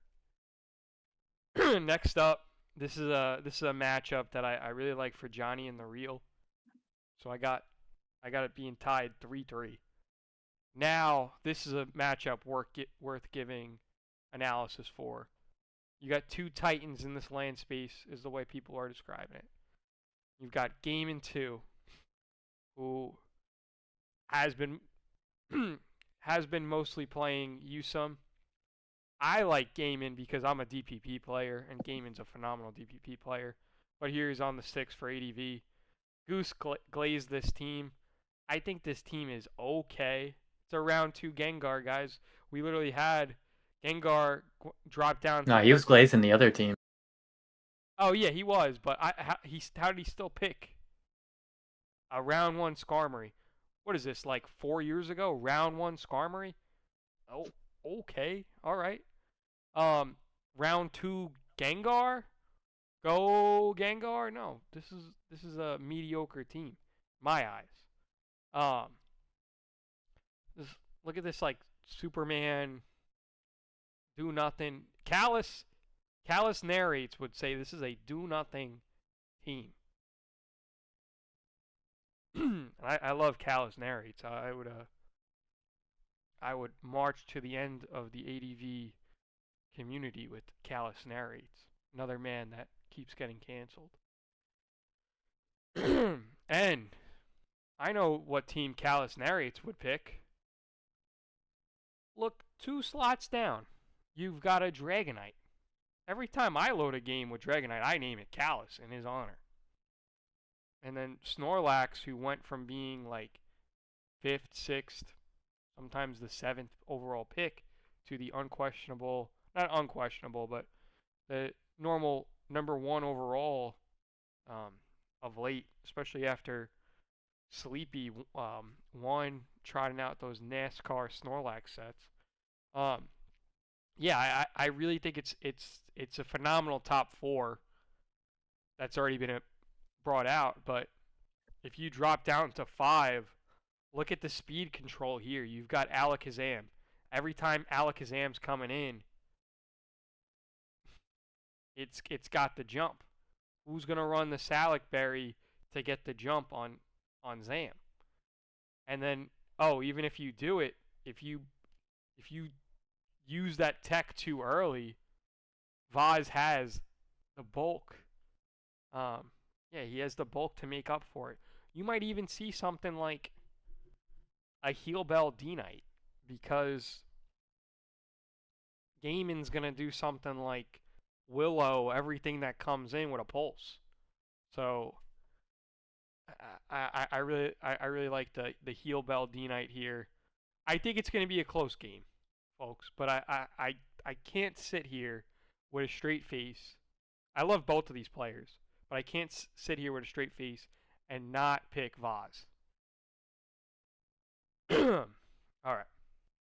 So what is that? 4-3, I want to say, for Flutter Main Pirates over Pokemon of the Mediocre. Now we go into.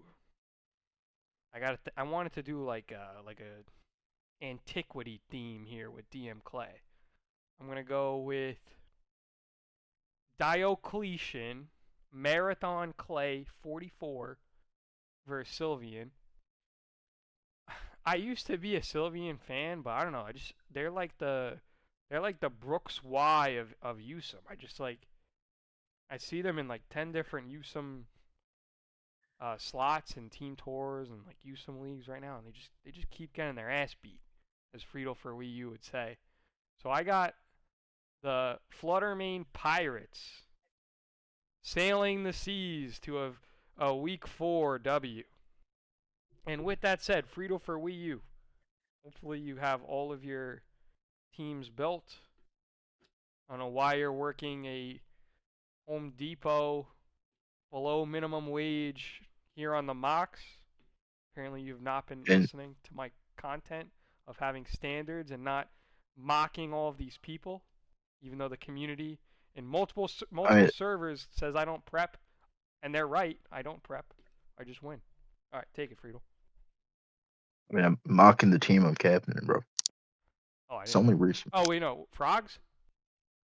Yeah, frogs. All right. All right. So, Platonia versus Nintago Boxer. Now, last week, Platonia ascended into the big leagues after beating T-Rod. They called him up. You know who was waiting for him? Nintago Foxo. And I don't think Platonia is quite ready to take on those big league guys just yet. But I think Nintago Foxo is very much going to win this.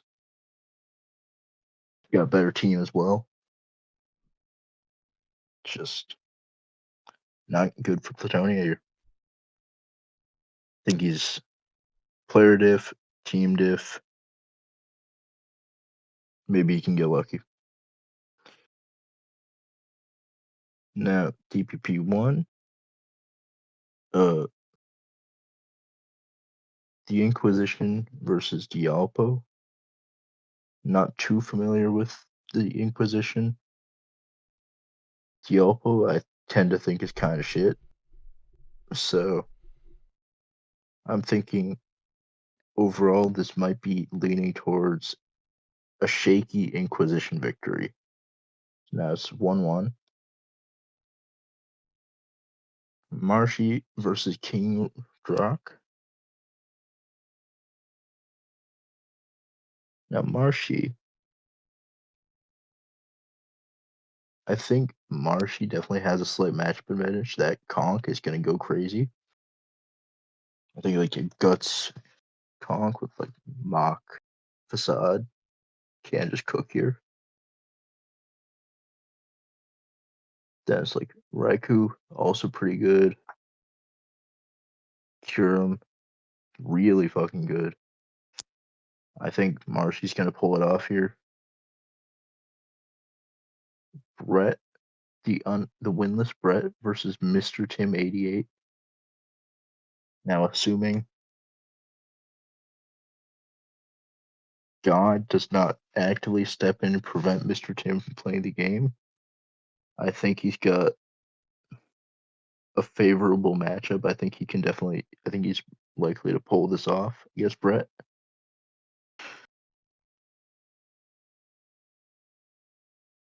Now we got now we got Freya versus Elysian Soul. Elysian Soul might have been found from outside that Home Depot as well. Not sure. I think Trant as a player is better. I think he has a slightly advantageous matchup. That Infernape should do numbers. I think this is definitely going to be a Trant victory. Now, I don't know Ampha or Johnny is real, I'll be honest. But I think I like Ampha's team a bit better in the matchup. You know, there's like Celestial's like kind of annoyed by Zeraora when he can't spam EQ because of Rillaboom. But I think it's still favorable. Now, Gaiman versus Boz. I always pointed out, like, while the Gaiman team is weird, it has a decent matchup into Boz. I think Boz is just the superior ADV player. So I think, and he definitely has the tools to pull this out. I'm thinking Boz is going to take out the win. And then the last game, both have Coco, so you can't go just off that. But I don't think Sylveon is actually all that good at Usum. So I'm going to give it to Daniel Morris Clay. That's who we're going with here. And I believe that'll be a victory for the Flutterman Pirates. Am I correct? Yeah, I'm pretty sure I'm leaning that.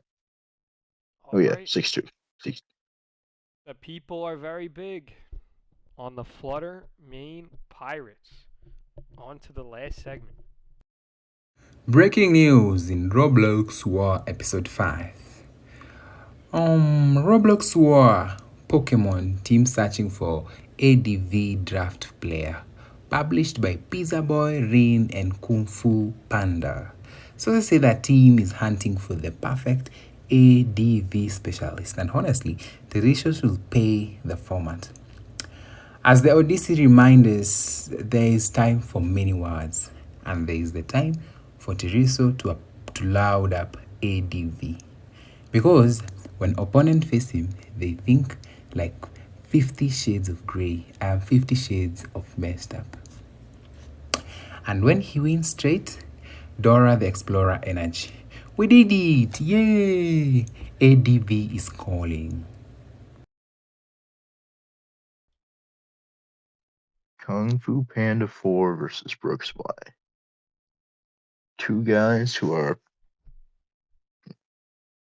shitters who kind of spam leagues that I'm kind of friends with. And I think this one could go either way. But I think it's a slight matchup advantage to Kung Fu Panda. So I'm gonna lean it. Now the game everyone is here to see, and they aren't really looking at any other games. Got King Clyde versus Dr. Geo. I think this is going to be a Geo victory. I think his team is just better overall. Though King Clyde definitely has openings.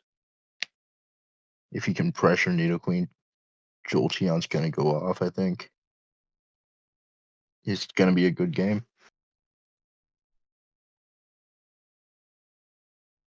Now, Zazo versus Chikado 3. I think off player diff, this would probably just be Zazo. I don't think the matchup is favored heavily either way, so I think just off player diff, I'm gonna have to go Zazo here.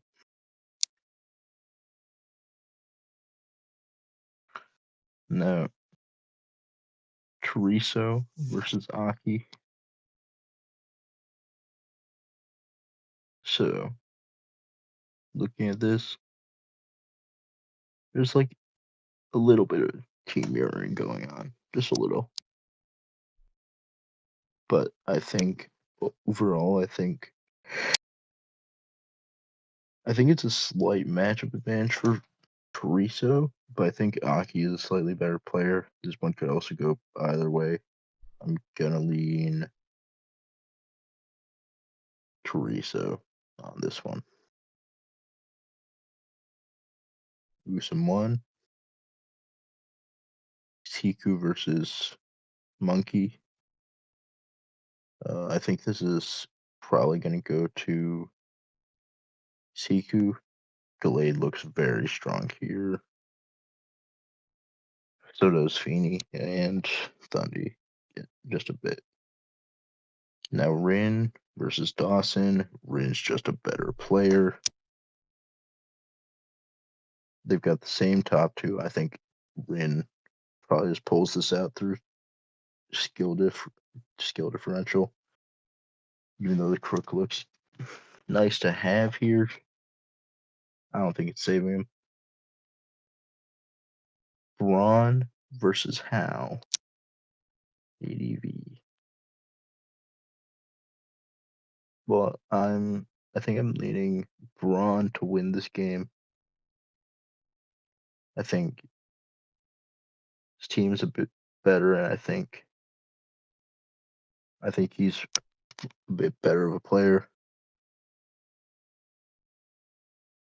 Now we honestly don't know either Miniman or William, but I think the Miniman team is a bit better than the William team.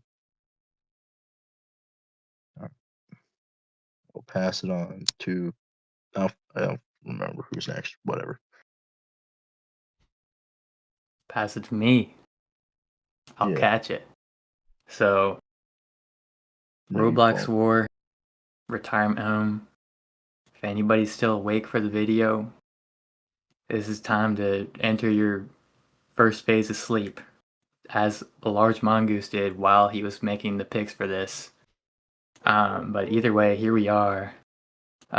Just guys, if we're being realistic, if you look at who's on our screen right now, I want to say there's like a grand total of 3 people that are above 50% win rate right now. I mean, now that isn't to say that there won't be some action here. I think there's definitely some entertainment value in, these little league games. So we might see some stuff here. Very first matchup, ADV, Kung Fu Panda, the man, the myth, the legend, the winless legend, if there ever was one, against Brooks. Not a whole lot to say here player-wise. So, when these kinds of matchups happen, anything goes. But I think Brooks, I think he just has the better matchup. I think Metacham goes crazy. He's got Doug Trio Trap for Celebi. That's always obnoxious. Maybe you can get some belly drum Charizard punish off of that. Maybe that's how you win. So we'll see what happens. And obviously DPP, the one matchup worth a damn here. King Clyde, Dr. Geo. Now, if you're just a results-based guy, you just live and die by who has the best tournament showings. You look at King Clyde, who made the redraft of the most recent tournament. You might give him the edge in the player skill department, but I gotta say I don't really see it that way. Especially we saw his game against my teammate Rafmon, pulling out some jank ass cuss that very melodic. I mean, he's got the creativity. He ended up winning the game. Can't take that away from him. But just from what I've seen from Dr. Geo, I've got a little bit of inside information on his mind, how he thinks. I think he's the better player. He's got the better draft. So that's who I got to win this one. Shaman Mirror, interesting. I think a lot of this will come down to who can get more value out of that. It looks like King Clyde's best shaman check is shaman here, so you know, we'll see how we can make that work. It should be interesting. One thing though, I'll give the edge to specifically to Gio's team is he's got a Blastoise that can actually spin shit up against Hitmonchan. So if Gio, I mean, he only does really have Nidoqueen to set hazards. I think if I'm him, I want to try to prioritize some sequences to where I can get that thing early and get the rocks up. I think that'll be really beneficial for him. But enough said about that one. Gio probably has it. Black and white. Zazo. No comment. Or S. Now, this one also could be interesting, right? We got the battle of the Unk versus the Nephew. And I gotta take the Nephew side. Teriso, I think he's got this one, even if everything else kind of screams otherwise, not gonna lie. Like the matchup, I want to say it's better for Aki. I want to say he's the better player, especially in ORAS. I guess they took him off of DPP this week. Yikes. Really, everything about this is telling me that Teriso won't win, but I want to say, you know what? I'm going to say that Teriso burns the Garchomp, switching into Infernape with a fire move that isn't Will-O-Wisp, and he just gets the Hacks win. So there you go. Teriso taking it to a 2-2 overall. Now, Ultra Sun, Ultra Moon. We got the battle of the plumbers here, as is the case with, you know, they're pretty much the rest of these games. We got X, Hiku, 69, Hatsune, Miku. We got 69 in our username, guys. Really classy. He's got a bit of a classy draft, on the other hand. Honestly, that draft just seems way better. Seems like it has a good matchup. But I still am going to give it to Mr. Bunky. Just because, I don't know. He's got the aura. He's on retirement home, which I would say is, at this point, seems like the better team, like, pretty easily. But this is the chance. This is the chance for Roblox to not just have a completely embarrassing, utterly winless season. I think this will be a chance for them. So we'll see though. Right now I got him 3-2 to the retirement home. So they're gonna have to muster up some courage here. With Sword and Shield, Rin and Dawson again. God, we just blew all our load on the good matchups early on in this prediction here. But I guess Rin, sure, like the Zero Orikura mirror, like whatever.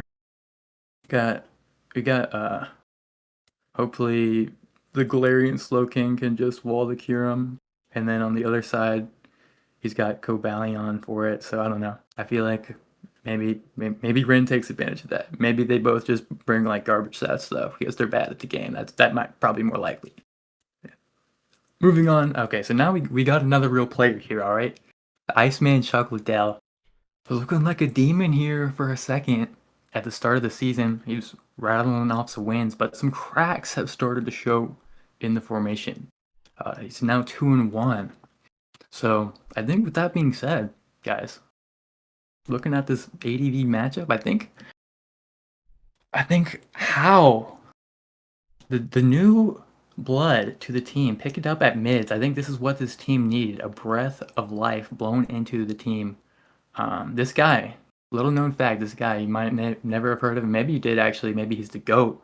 But I know him from back in Emerald Open the last year. He was in my pool, and I had to fight for my life against this guy, all right? So, Iceman, watch out. I got How taking this game. I think he's got a pretty fire matchup, too. I think this arrow's going to go crazy. Yeah, I think he's poised to win this one. So now we're at 4-3 retirement home right now. So it really comes down to this flex slot, Sword and Shield. Who's gonna win? And again, it's just like, come on, dude.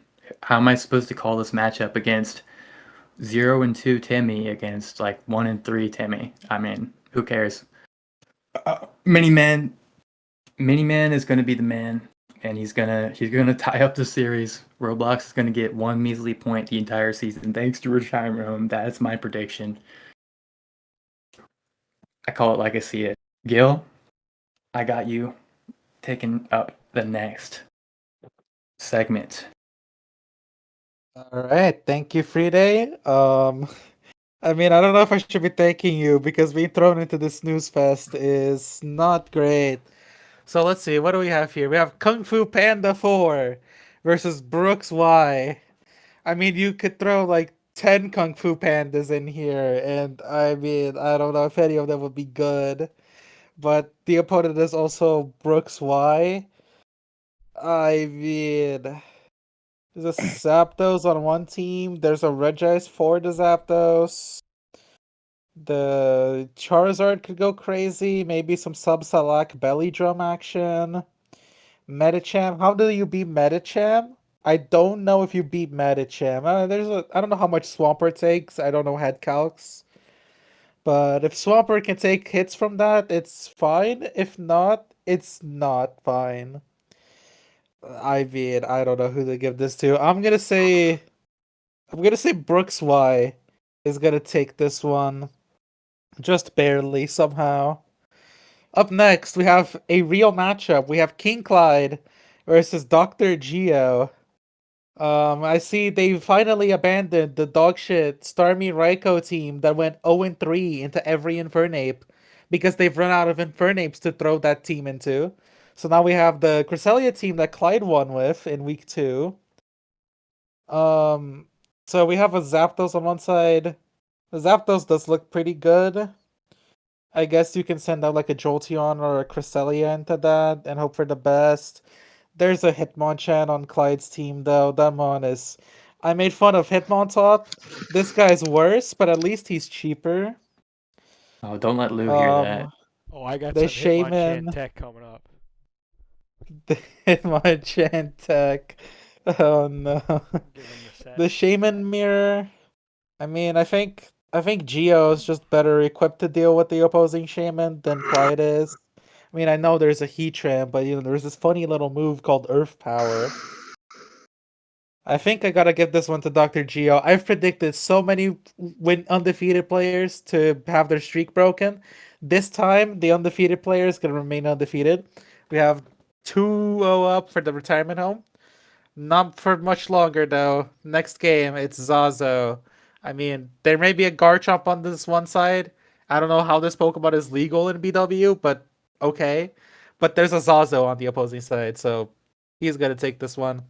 Teresa versus Aki, another pretty decent matchup, all things considered. There's a Jirachi on both sides. There's a Levitating Psychic on both sides. At least it's not the Infernape DPP mirror that we saw earlier. This Greninja does pretty good. Does have to fear like Mach Punch or Vacuum Wave, whichever priority move is decided upon. I'm gonna give this one to Teresa. I think he can clutch up here. Yusum, Exeku versus Mr. Monkey. I mean, I don't know either of these players, but I see Omega Gallade on one side. I don't see the greatest of answers to Mega Gallade on the opposing side. I see a Z-Thundi that can go kind of crazy. I'm gonna get this one to Exeku. 3-2 up from Roblox, from 2-0 down. Up next, so-called free thinkers when they have a wheel pick in Sword and Shield. That's actually a lie. The retirement home did not have a wheel pick, and they still picked Zeraora Kyurem. I mean, there's a Cobalion on one side. Cobalion might be the biggest bum of all time outside of like Gen 5, I guess. He's kind of okay there. But there's a Glowking for the Kyurem on one side. There's not much for the Kyurem on the other side, because your Steel's a Cobalion. I mean, the Sovale is going to have to put in a shift. He's going to have to be the Flex Tape, and I don't think Sovale can be Flex Tape.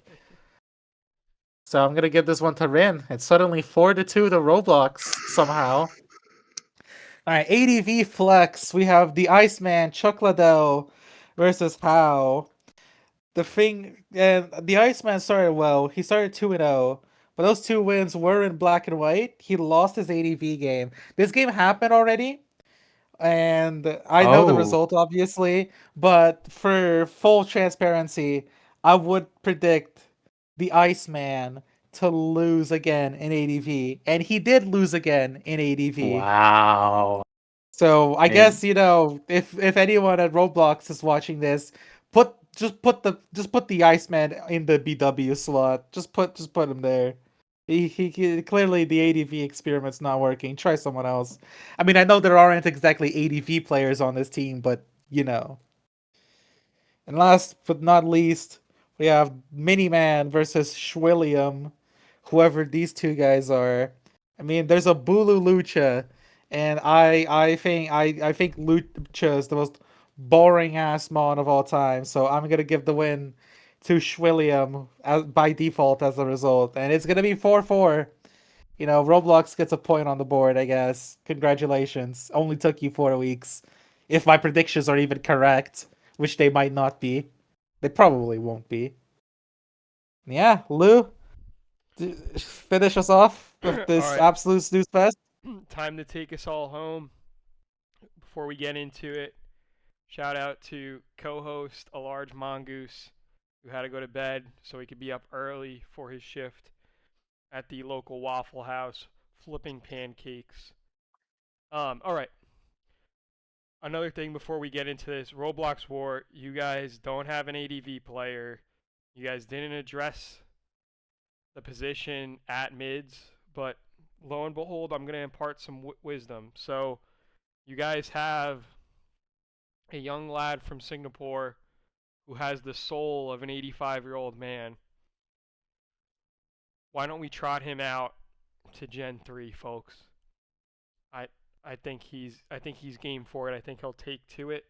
I think he's going to put in the reps. I think he can learn the meta more than these burger flippers and plumbers and Home Depot manual laborers.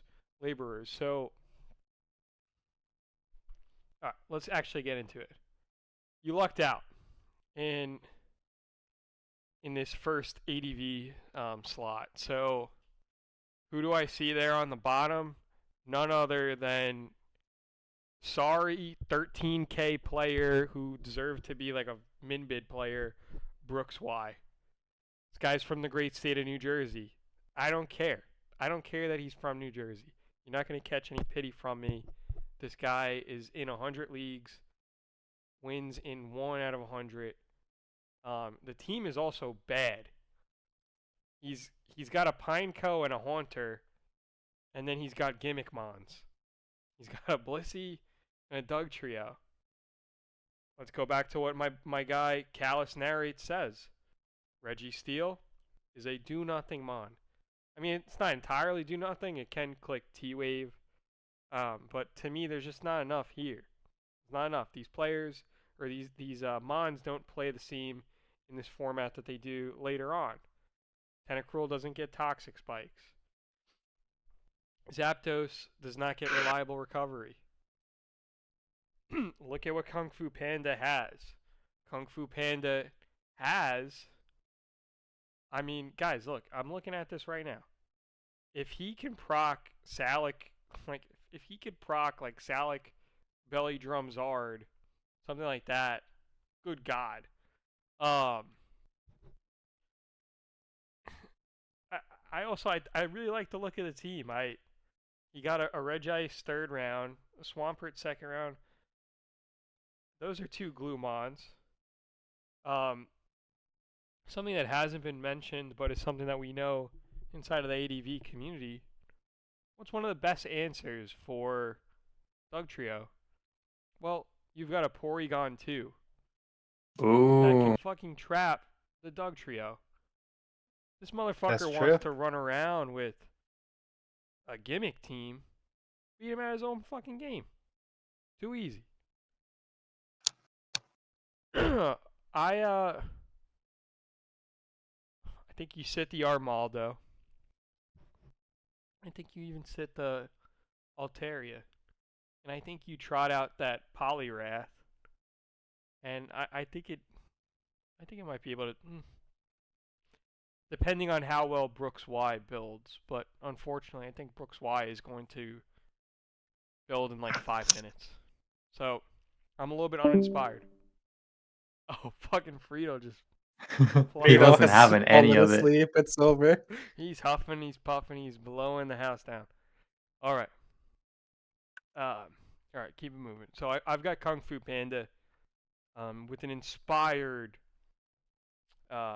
game in the builder, taking some of what I just gave him, some of the knowledge. The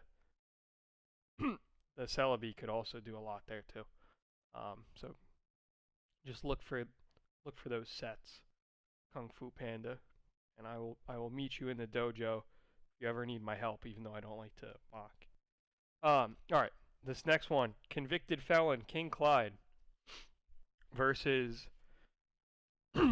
model doctor citizen for the public good, Dr. Guil, one of the great dads in the draft community. I like both of these players. I think convicted felons are worth giving a second chance. However, it's hard to give a second chance when your signature tech, this is not my catchphrase, this is King Clyde's catchphrase. I think my signature tech is Custat Berry. Alright, well, when you're facing the doctor who is reading his textbooks and he's getting ready for his exams and all this stuff, and he sees King's Clyde's disease in there, and it's like, this motherfucker runs out with Custat berries every week. He's gonna do something. You can't be giving that information away, man. Oh fuck! I gave out some trade secrets. I'm eventually gonna. No, I meant about King Clyde. Like, he cannot be giving away the information that Custap's his thing for free like that. He is. All right. I like King Clyde. King Clyde, all things considered, is a great player. I do like the look of his team. I also promised that I would give you the secret Hitmonchan sauce. So, all right, look down. So Drain Punch isn't the same thing that it is later, but it puts in work here with the Snorlax. That's a lot of HP to come back. Guys, look at how much work the Iron Fist Ice Punch puts in here. It's working overtime. I'll tell you that much. And then you can round out that set with Spin. Yeah, well, it's not a great hazard team. Actually, it's a kind of a sorry hazard team from Geo. You've got Nidoqueen, kind of like Atlas. The Nidoqueen's working overtime, yeah. Yeah. So you might even be able to get away with no spin and be able to load something else potentially in that slot. A trade secret fourth slot that I really like actually, folks, is Fake Out. And you run the Fake Out alongside the Mach Punch, and it gives you double priority. That Walmart Mega Lop. Walmart Mega Lop, okay. I didn't know that's what they're calling it these days. I mean, Fake Out Mach Punch. All right, I gotta put that in my quiver. Okay, yeah, potentially you could do that. King Clyde, you still have Custop Milotic over there, or whatever the fuck you're putting on that poor Milo. With that said, though, fuck, I just gave all this tech in. The Crest also. Fuck. This is a hard one. This is a really hard one. I don't know.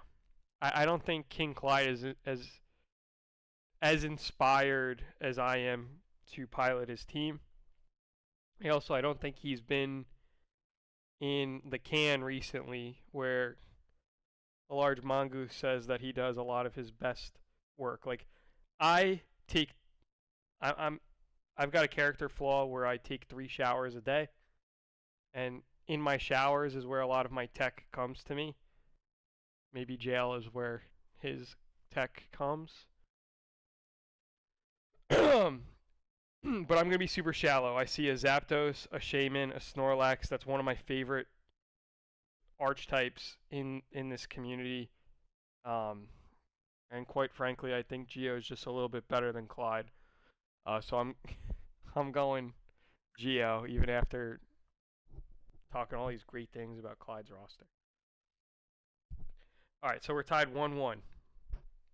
We're at almost 27 minutes for this segment. It's going to take 10 hours to fucking render. All right, not much to say here, though, folks. Zazo is way better.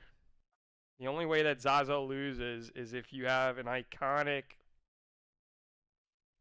double damage crit and something that should not falls.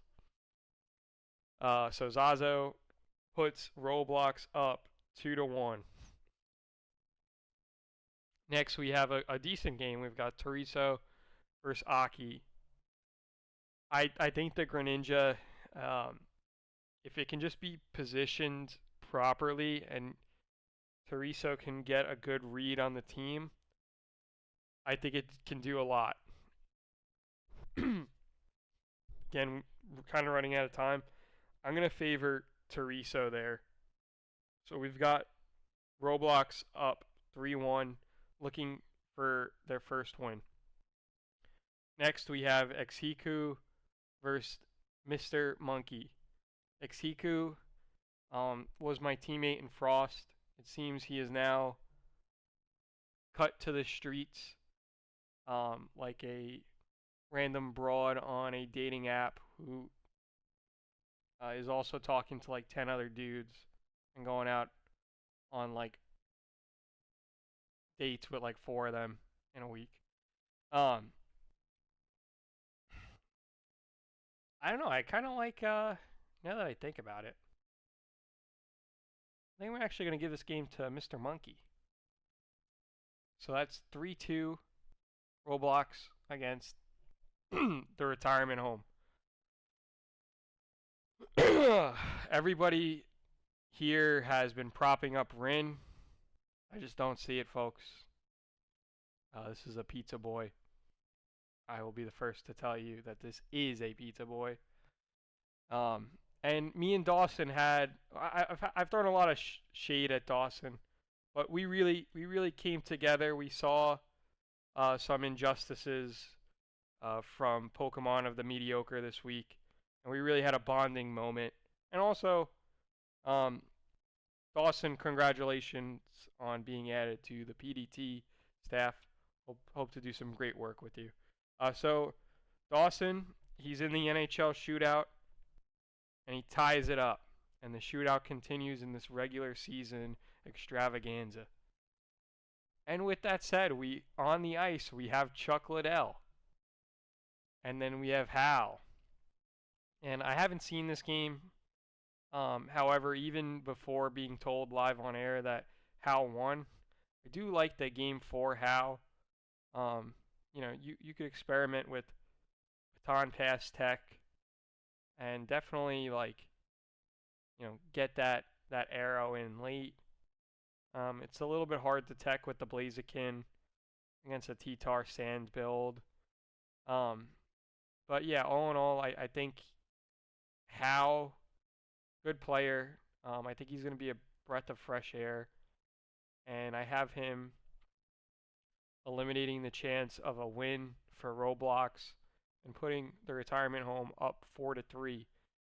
Now on to the final matchup of the week. We've got known VGC player, Mini-Man, Dylan, some would call him, against, I believe, another newish player to the roster, Schwilliam. Schwilliam comes out. They both have a Weavile. I don't know. I mean, I think Dylan's going to be loading up some Rocky helmets here. That